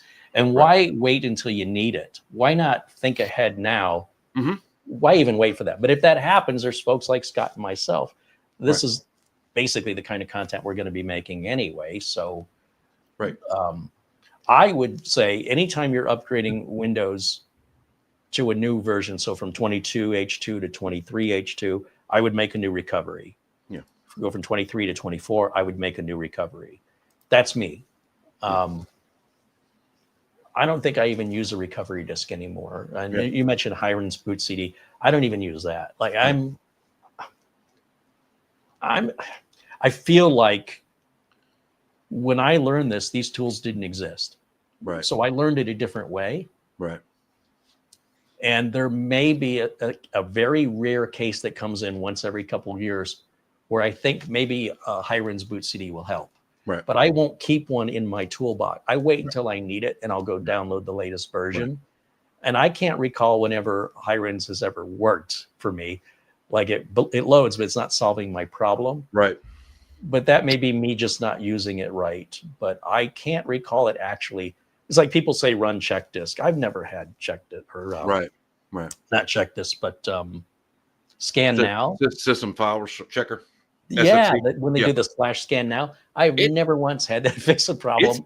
I've actually, SFC has actually worked for me on several occasions, not frequently, but it's times where I was getting paid and I actually ran it. Now, the good news is it was probably just a Windows glitch. I could have probably booted into safe mode and uninstall the recent updates, and it would probably done the same exact thing. But I was like, hey, that was cool. Boom, Windows boots. I'm like, hot dog, So you're the guy. What? You're the one guy it worked for that one time. Oh God. No, and you were talking about had it work for me. So maybe I'll tell people all the time. I was like, just like system file checker, check disk, all those don't, the DISM command, those don't always work, but sometimes they do. And I've never had them hurt anything. It just seemed like a waste of time. And and you were just talking about Hiram's, which is I've used that for 100 years. The video I just released on my channel was, and ironically kind of ties back to the conversation we were just having about Windows, about, their files and all that. What if Windows crashes and you can't get your files and you didn't have a backup like Carey has advised you to do, and you have your personal stuff on that C drive? How do you get it? And I show people how to create the Hiram's boot disk, boot to it, access your files. That's it right there. Your stuff, how to get to it if you have not created a backup. So that's a perfect example there of an opportunity where hirings, I'll break it out and plug it in. Boom, got the data. There you go. Oh, you're using Rufus? Yep. See, he knows what he's doing. Allegedly. Hey, until there's evidence, innocent until proven guilty. Well, all right. Let's see if we got any more questions in here. Yeah, we're just about. Listen, I'm in no rush to kick you out, but out of respect for your time, my bladder's good. Let's go. Our intention is to end this as a 2-hour broadcast, which is about 5 minutes away. But I always tell my audience, if they have questions, I'm willing to stay as long as they have questions. And if you have other appointments, I respect that, and you're welcome to stay a little bit longer, as long as you want. Okay. I don't know. My wife's been home for about an hour. I told her it was. We watched your video the other day. She's like, yeah. So I'm just going to start drinking early. I'm like, okay. Let's see, Bernard. On Windows 10, I do restore points. Last crash, the restore point was also gone. That's what started my question. Yeah, that's actually not uncommon. I've seen people comment on my channel about system restore points just magically disappearing. Not a bad idea to make a habit. And this is just kind of what I do. I just, every now and then, I'm thinking about it. I'm like, let me go check system restore and just see. And if everything's working, I'll just go ahead and create a new one. And it doesn't hurt to have extras on there, because sometimes Windows does crash, and that does happen. Which question were you reading? This Bernard. He was. It looks like he was responding to Luke, but back about 4 minutes ago. Okay. No, I'm not seeing it, but I did see another question about the minis. That's gonna be your jam, because you're the mini computer guy. Is anyone okay? Let's just put on the screen. There you go. Tweaks. Any advice, please, if anyone knows of these mini towers, Lenovo ThinkCenter M82s? The CPU fan is super loud. Is this a common issue? Well, here's the problem I have with these questions. What does super loud mean to you versus what does it mean to me, and what size room and how close are it? In other words, like, this computer's right by my ear. If this computer were on the floor, if this was a smaller room, like, I barely notice this is on. What do you got up there? Something you want to show us? Why are you showing us that? Yeah, that could be all it is. It could be dust buildup on the fan. Just it could be a ball bearing. It could be anything. Can I give you a little bit of? Yeah. You know what this is? Yeah, it looks like this. Okay, never mind. Rechargeable. I just can't find that. I can't find. Wasn't expecting that. I can't find the USB cable for it. Why don't you just go on Amazon and just get a micro USB cable? Because I'm lazy. They're $6. It'll show up right to your door. It's 2 clicks. I don't know how to do the Amazon thing. I'm just and I thought we could be friends. I know. You know what? The good thing is that if the CPU fan is loud, it could be hardware. It could be it's dirty. If you've got animals, loud. It could just needs to be replaced, and they're cheap. $12, $15. So I agree. So start with the simple things. Dust it out. Get the heat sink under the fan blown out. 2, check the BIOS if there's a performance mode or a balance mode, or even in your power settings to see if that's on performance mode. Your system's going to run hotter, and then your cooler's going to get hotter, just like I've got here. That's how fast this is. My cooler's on fire. Oh, that's so cute. So you see my little humor in that? That was good. Pretty good when I have to explain it. Right.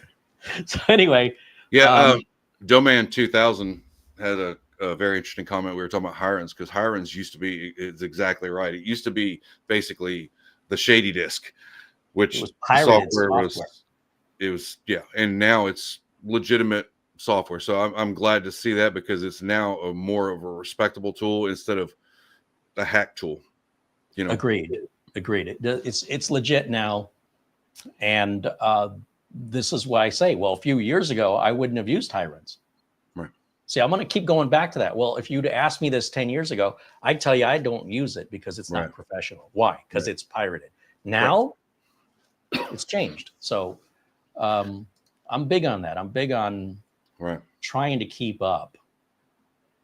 Even understanding no cap and Riz. David has a question about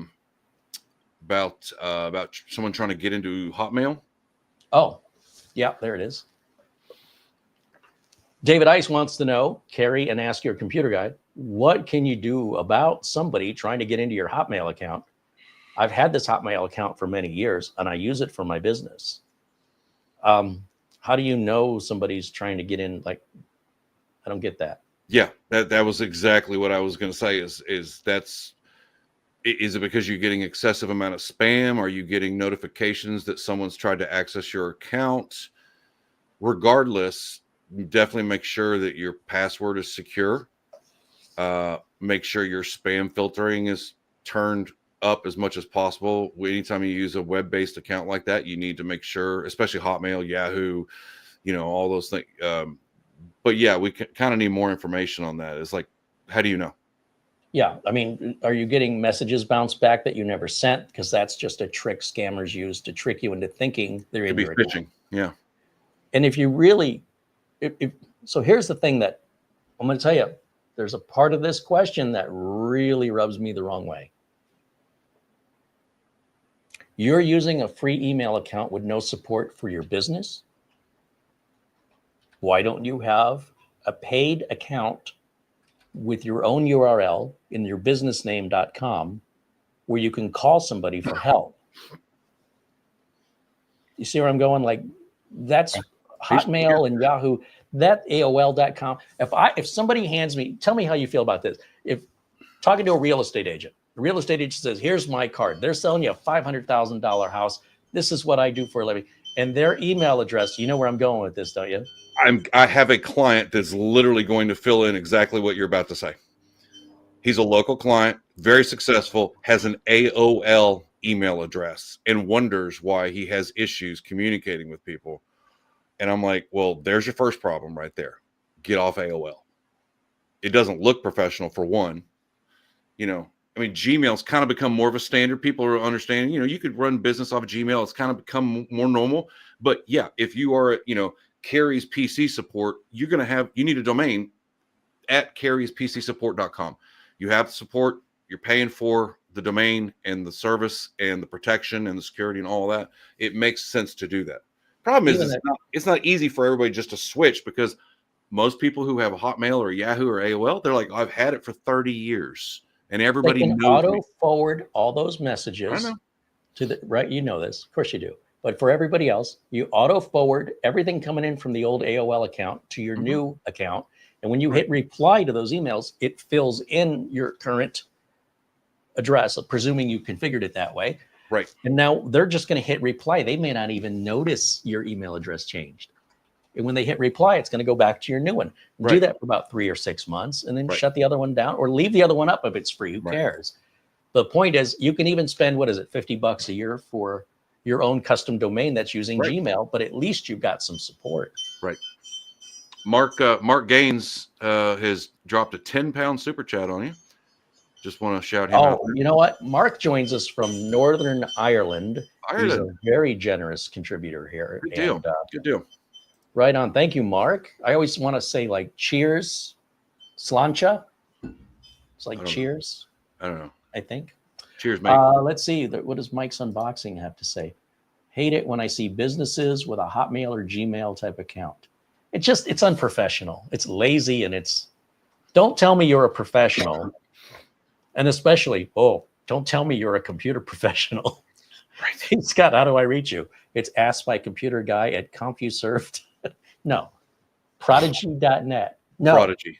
No. I'm going to get the water bottle and just no. Right. Like a cat. Spray him with water. Yeah. I mean, Gmail is, like I said, Gmail's become more of a respectable web-based, if you will, but because part of that is because I think Gmail, this is my opinion, but I have multiple Gmail accounts for multiple things. I think their spam protection is pretty on point. Google spends a lot of time, effort, and research and development into making sure that their product is good for people. And You know, I used to have domain specific emails, and I just use Gmail because it's compatible with everything. It's safe. I don't have any issues with it. Hotmail, AOL, CompuServe, Prodigy, you know, that just tells me that you've had it for 30 years and you just never changed it. And you and I have been talking back and forth in Gmail, so I don't want to sound like a hypocrite here. Yeah. I have 2 different email accounts. Right. And when I'm emailing somebody new, and especially if I see they're on Gmail, right, the odds of my email showing up in their spam are far reduced Gmail to Gmail. Correct. But at the same time, I could also combine them so that you would never know I was on Gmail. It would still be at CareyHolzman.com. Right. And Gmail would be on behind the curtain, if you will. Yeah. It's just a forward. It's transparent and nobody else is going to see it. Well, even if it's not a forward, I'm talking about a relay. Basically, I can't think of the word. I got you. Yeah. Where it's, you know, it's on all the back going on the through, MX right. It's all going through Gmail, but it looks like it's not. Right. And it's not tricky. It's all legit, right? The way that it's done. Right. So in any event, though, I do have both emails, and I do try to keep Gmail communication inside of Gmail just because it works better. Right. When I use at CareyHolzman.com, especially with somebody I haven't reached out to before, I may not hear back from them from days before they realize it's been sitting in their spam folder for some reason. Right. So I have both. And if one doesn't work, I can always fall back on the other one. Right. And I pay for the at CareyHolzman as a separate hosted exchange, right? Whatever they call it now, right. Office 365. Right. And then the Gmail, I got that early, so it doesn't have to be C Holzman 1234876. Right. Oh, sorry, that name's already taken. That drives me crazy. It's no different than seeing YouTube handles. I'm like, oh my god, these people are killing me. And K Cordius Technology has a great suggestion. If you think somebody's getting into your Hotmail or your Yahoo, regardless if it's free or paid for, you can turn on 2-factor authentication, 2FA or multi-factor authentication. Multi-factor is better, yeah. Multi-factor for sure. You want to briefly just explain what that is and why? No, it's basically the difference is it's 2FA, and I'm honestly not a cyber security expert. I have seen it's part of the problem with 2FA is that all it takes is for a reply via text, and your number can be spoofed so easily. I was looking for it here. I was just randomly reaching around. I was going to show you YubiKeys. That's 100% one of the things that I would recommend because it physically requires you to touch a button, and especially for YouTubers because it's so easy to steal your channel using a session hack. But if you got that YubiKey, you plug it in. You literally have to touch it in order to log in. 2FA is kind of going the way of the dodo. Good point. Yeah, I don't have a YubiKey. I rely on 2FA, but passkeys are kind of the new thing. But there was a comment here. Passkeys are basically it's a virtual YubiKey, really. Especially if you use a trusted brand like Nord or something like that, you can use that virtual passkey and it works just as fine. Or even Face ID on your phone. You know, if you have that. So, do you know what the most common passwords of 2024 were? The top 10? Oh Lord, I'm not sure. If you Google that, you're going to get real angry when you see the result. All right, they're almost the same. You talk, I'll Google. The top 10 most commonly used passwords from 2024. Okay, are almost identical to 2023, 2022, 2021. They haven't really changed. 1, 2, 3, 4, 5, 6. Are you kidding me? Is that number one? Yeah. Hey, that's mine too. Hey, that's my luggage. That's my luggage company. Spaceballs, yeah. And QWERTY. Oh my God, QWERTY and password. Yeah, and no one would ever think to use QWERTY. P@55W0RD. I mean, you know, come on now. That's great. How did you know my password? Charlie commented here about one of the videos that I made with Nico, my buddy Nico from Nico Knows Tech, who arguably is way smarter when it comes to malware, cybersecurity, and the difference between using Windows Defender versus a paid product is that, and this was because I was using Avast forever, and there was a whole bunch of reasons why I stopped using it, switched over to a paid program that provides real-time 0-day exploits. And if you don't know what a 0-day is, meaning basically the day that it is created, it is out on the web, and that means you're vulnerable. If your antivirus is not getting those databases from the companies that are discovering these things for 30 days, that is a window of vulnerability. If you're getting updates to your antivirus the minute or the day that something is launched, you have a less chance, a much smaller chance of potentially being affected by that. It really, I tell people it all the time, and it's really just depends on the user. If you do the same 4 or 5 things and you never really go exploring the internet, you don't click on your emails and attachments, things like that, most of the time you're probably okay. For most of us, I would probably recommend a quality paid product that is not named McAfee or Norton. But yeah, to answer your question, it's Windows Defender's getting better. I think it's called Windows Security now, whatever. But yeah, that is still true. And I didn't even know that. Nico told me that. So that's one of the there's reasons. something a lot of them use like Malwarebytes called heuristics, where they're looking at behavior. Yeah. So and that's but right. Nothing's perfect. Yeah, nothing's perfect, and there's always going to be something out there that bypasses that. Here's the example I give. I could sell you the best burglar alarm ever made. Mm-hmm. And if you leave your door open, what's the point? Or somebody says, I'm from the gas company and I'm from the water company and I need to test your water, and you're just, come on in. Right.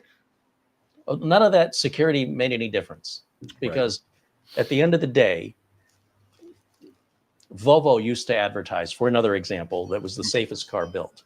Right. So you're telling me that if I buy a Volvo, I don't have to learn how to drive, and I will never be killed in a car accident. Right. Oh, Volvo never said that. You inferred that. You implied that. Yeah, for sure. You still have to learn how to drive.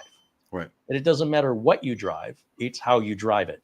Yeah, and in much the case, a Prius will get 50 miles to the gallon. Well, not if your foot's on the floor, it won't. If you're just driving at 97 miles an hour all the time, you're going to get about 13, 14 miles per gallon. And if you took a BMW and drove it at 97 miles an hour, foot to the floor all the time, you'd actually get better mileage than the Prius. Right. So that's not on the car, that's on the driver.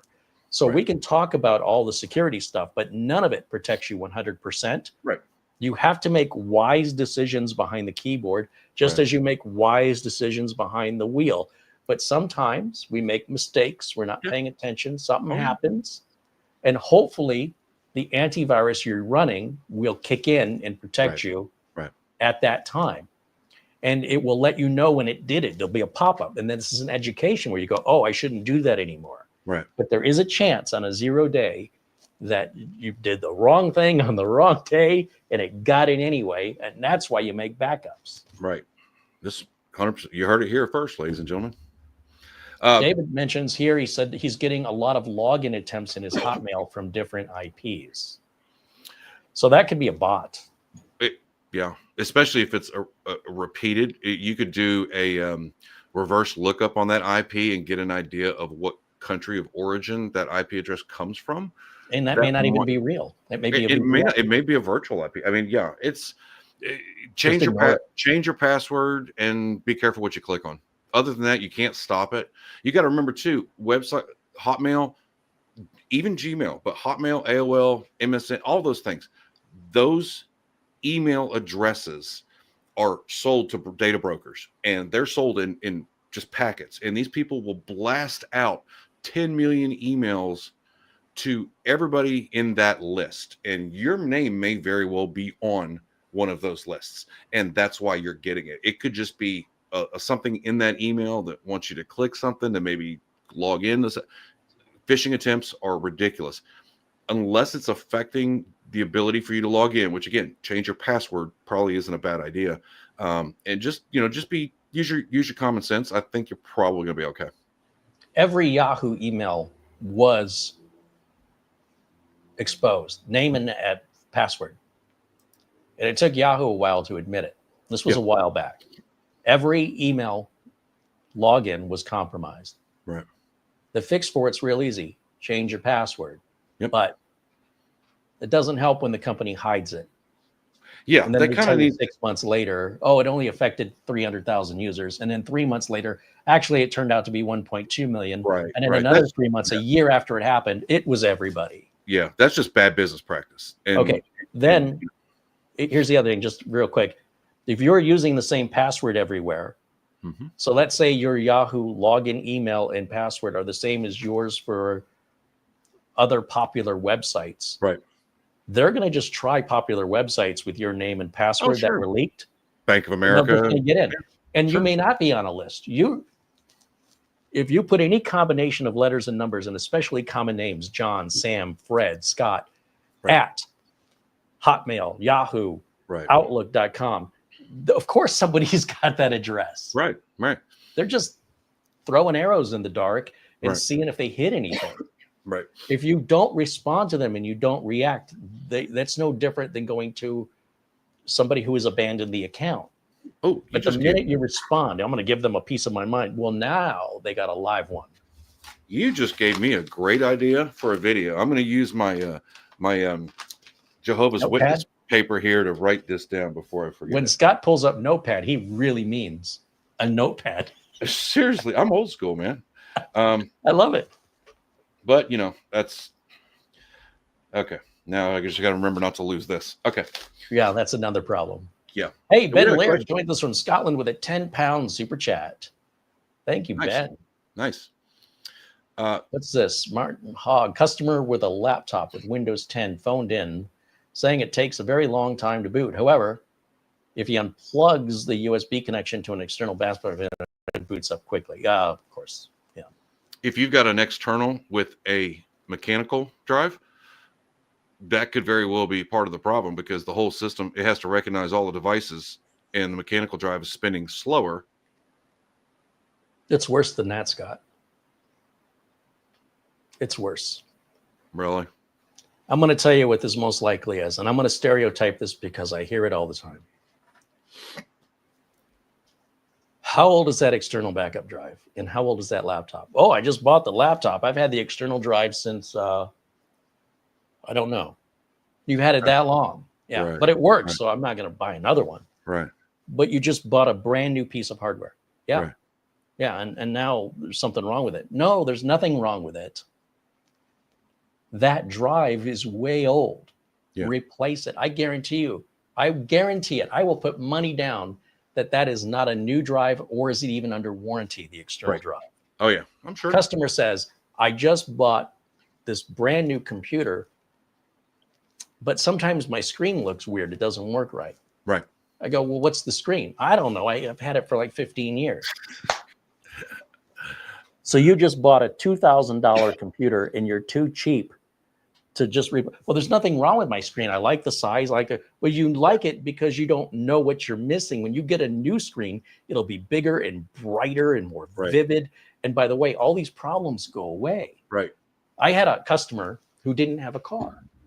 And I thought that was weird. Like, why don't you have a car? Mm-hmm. And they said, I don't have a car because I don't go anywhere. And I said, I think you don't go anywhere because you don't have a car. You're not wrong.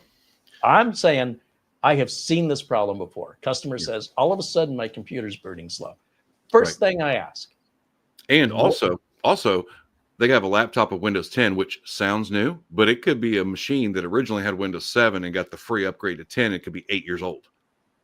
So, generally, if we keep the old hardware with other old hardware, it will continue to work unless the external drive is starting to fail. But it sounds seems like logical. If you take the external out and it works fine, then there's your problem. We know what the problem is, right? So yes, you are pointing out something I overlooked. It's Windows 10.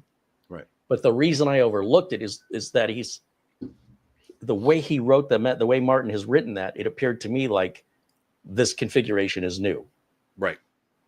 Okay. Regardless, I think the laptop is newer than the external drive. Right. It doesn't have to be brand new, just newer. Yeah. That wasn't normally hooked up to that external drive before. Sure. Otherwise, they probably would just have just get a new external drive, and if the problem goes away, there was your problem.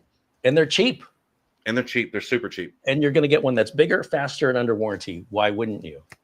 So that's I got a question here, a little bit back from Kevin. If I got a drive with a bad virus, is it considered toast? Now, I have a couple questions for Kevin. If you have a drive that has a bad virus on it, how do you know? Did your antivirus tell you that you had a bad virus on it? Do you suspect it has a bad virus on it? Either way, has the virus been addressed, or is it a virus that you can't seem to get rid of? That's kind of a bunch of different scenarios there. The main answer to your question is, unless that virus has attacked the communications part of that hard drive, the electronics, the firmware inside that drive, generally no, you can just wipe the drive and you're fine. There are some viruses out there that are what they call low-level viruses, which mean they can really, really cause damage to the hardware. But just like Carey said, just get another one. If Hold you're on a not, minute. just buy another one. They're so cheap now. Wait, I have to interrupt right at this moment. Have you ever encountered, so that's a theory. Have you ever encountered that in real life? The low-level virus on a hard drive? No. You ever witnessed that? No. You mean neither? I've dealt with low-level, UEFI viruses, but not hard drive. Okay. Nothing that couldn't be solved with a wipe, a format, complete format, and reload, and everything goes away. We have this theory. This could happen, and then we have, what are the odds of that happening? Right? Like I could go outside and a meteor could fall out of the sky and hit me in the head. Hasn't ever happened. I don't know anybody it's happened to. Right. But it's possible. It's not probable. So when it comes to viruses, they're just software. Yeah. Anyway, sorry to interrupt. Please. No, you added on perfectly. That's exactly right. It's unlikely. I'm not going to spend a whole lot of time focusing on what it could be. I'm going to safely wipe that drive, scan it again, and if the drive doesn't have a virus, then you're good to go. Yeah, you can get a little tricky with some of the boot sector or sure. What is it called? The HBM area. God, you have to ask me that. Those are some nasty like rootkit style viruses. Yeah, LoJack stuff, but those are more geared towards BIOSes than drives. But you're generally not going to see it. A secure wipe will absolutely clean that right out. So, and I don't recall the last time I had to do that. Like that was a long, many years ago. Most viruses today it's just like removing an application off your computer. It's just most viruses today are just malware. It's really most virus writers are just stupid people. I mean, they're terrible programmers. They don't know what the hell they're doing. Well, there's 13-year-old script kiddies. They download something off a torrent site. Morons. And then they just go, let's release this and see what happens. We're not dealing with the brightest. Okay, so Kevin did follow up and he said, I've done many formats and was still on the drive. So at that point, honestly, you could chase your tail forever. You could do a scrub, like a low-level scrub. But honestly, I'd throw the thing in the trash. Go get another one. Don't waste your time. I wouldn't jump there just yet. I'd want to know what's the make and model of the drive. What is the virus and how are you detecting it to determine if he's getting a false positive or misunderstanding of the information. And then finally, assuming that it's a drive worth keeping, it's not a drive made in 1998. Okay, let's assume he's got a relatively decent drive with a decent capacity that's worth saving, that isn't cheap to replace. Maybe it's a 24 terabyte drive. I don't know. We're making an assumption to just replace it. And Chris brought up Doman made a great point. If that drive is connected to an infected system, you could wipe it all day long. As soon as you restart, it's going to reinfect it. Of course. That is a great point. Why did neither of us think of that? See, this is why we have such an amazing community here. Because we're tired, and but he's absolutely right. It's no different than an infected flash drive. You take that and go, plug it in somewhere. It's going to reinfect over and over again. So what if the thing yes. Remove it from the infected system. It was that Doman 2000. Okay. There you go. This is a great point because I have my Windows installation media. You should send him what if the virus is on here and I keep resetting it with the virus infected drive? Yeah. Or what if the virus is on here and every time I plug it into the network, it gets right back on there again? What if the virus, you've got to isolate the system off of the network. You've got to use a fresh, clean flash drive for your installer that you have verified on another system is clean before you stick it back in that system. Right. And in a worst case scenario, you take the drive out and you plug it into a drive dock or one of those, USB adapters onto a working system, and you do a disk part command with the /A, I think it is, and it'll wipe that whole thing. It's going to take a few hours. I think it's disk part clean. I think disk part clean. That's yeah. Thank you. That'll take a few hours. Wipes then it all. Put it back in. Yeah, that virus ain't gonna be around no more if you follow those practices. So thank you, Doman 2000. That was that's 100%. That you should give him a super chat. That was awesome. I should give him a super chat. Right. Exactly. And yeah, Joe hit it. Attach a drive to a guinea pig PC. In other words, one that is 1,000% clean and could not possibly infect that drive. So, hey, look, I'm about to wrap up because we got to start supper. I think this will be a good stopping point. But hopefully your folks are enjoyed us enough to where we might be able to do this again sometime. Absolutely. I love it. I love having you here. I've enjoyed every minute of this, and I can't thank you enough for. Oh, my pleasure. Thank you for having me. Your community, I love your community. You've made me want to start live streaming because this is really cool. This is really cool. You should live stream, and you should invite me on as a guest. You know what? Let's give it a few days to see all the pushback you get from your people. I won't get any. They're gonna say, bring him back. We like him better than you. That's what. So Bernard says, handshakes to both you, Carey, and Scott. Have a lot to do today, but this show had me hook, line, and sinker. Excellent.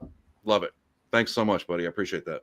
I knew having you on was going to be a good idea. I knew you and I were very similar, more ways than we were different. And not that it's nice. We agree. We can agree to disagree. We're both adults.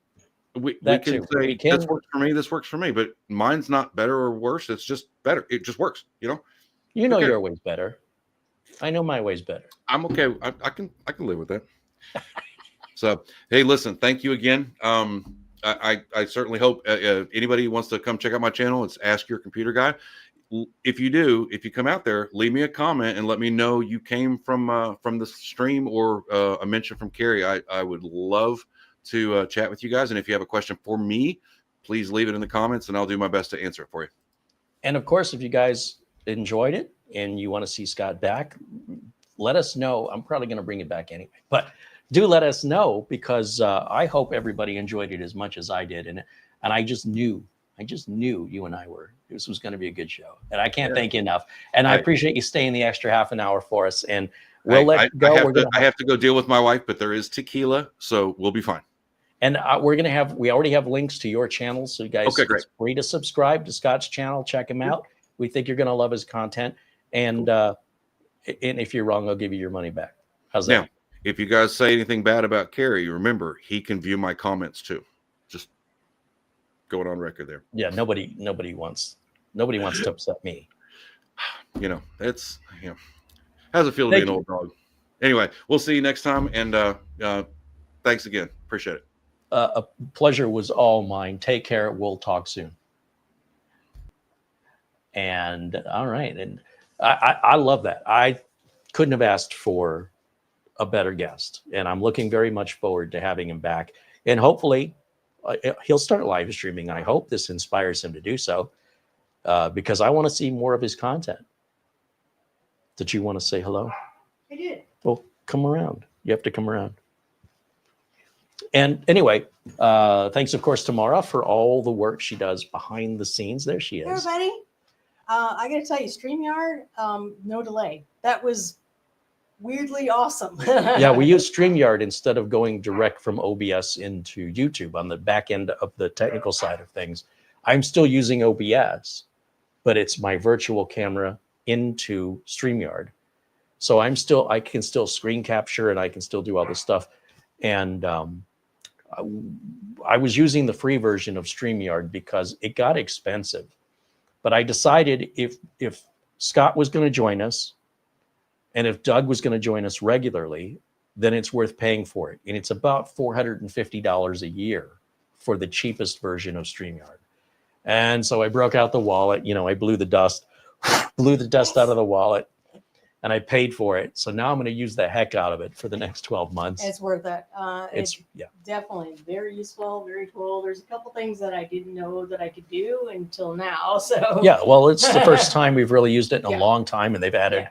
a bunch of new features. Yeah, and also since I'm joining, I was in as myself, but still when I made a comment, it didn't show up as me, it showed up as you. So I thought that was strange. Which is fine. And as a reminder, of course, the link to Scott's YouTube channel in our video notes, as well as our friends at SCD Keys, where you can get discounts on Windows and Office legitimate legal license keys.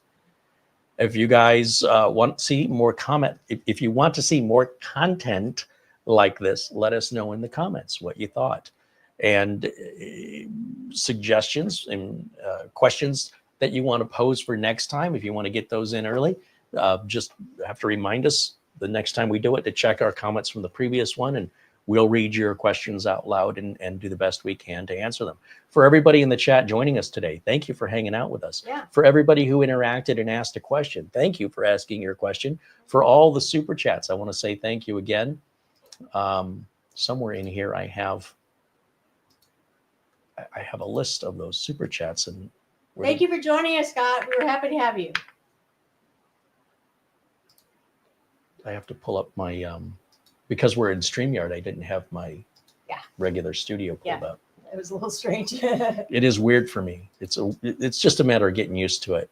But that's where it keeps track of all of the, like, I don't know if StreamYard keeps track of that stuff. I don't think it does. It does. It does have a link. There's a tab. Yeah. It does? It does. Well, I got to figure that out, but Yeah. maybe not right now. Where's my oh, I see, it's right here. So Ben Laird, Mark Gaines, and Frankie B, as well as Jason Lewis, thank you guys for your super chats today.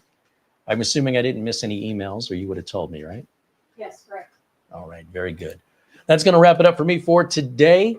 I think I'm taking tomorrow off. Now, on Thursday, I guess I need to leave the desk alone, because Doug Betts of Live Windows Training with Doug Betts will be my guest here on Thursday. Doug has a YouTube channel, is also a working computer technician of over 30 years. He's been a guest here many times over the last few years, and we want to try and make this a more regular thing. So if you're watching this after it's aired live and you're like, ooh, I would have asked a question, but it's not specific, let's say, to Scott, and you don't mind if you want to give myself and Doug a shot at it, leave your question in the comments, let us know, or be sure and join us Thursday at 1 o'clock. And better yet, just join our live chat and ask us then, because Doug Betts will be here, ideally from the 1 o'clock to 3 o'clock time. Sometimes we run a little over. It depends on the other things the guest might have going on. And of course, the interactivity of the chat room. Typically a more active interaction, the likelihood of us going longer is higher. If you guys are just passively watching, the show will probably be a little bit shorter. With that, I thank each and every one of you, especially our members and all of our regular viewers and subscribers, just members of the community in general. A shout out to our friend Buster, of course, out there in Scotland. And hopefully we can get Mike's Unboxing to join us here in the near future, as well as, oh, I've already forgotten the fourth person. Mike's Unboxing. Oh, me, Scott, Doug. And if you have any suggestions for someone else that's also a working computer tech that has a YouTube channel that you think would be an interesting collaboration, let us know. That'll wrap it up for me for today. Thank you so much for watching. I will see you all again very, very soon, specifically Thursday at 1 o'clock. Until then, bye for now.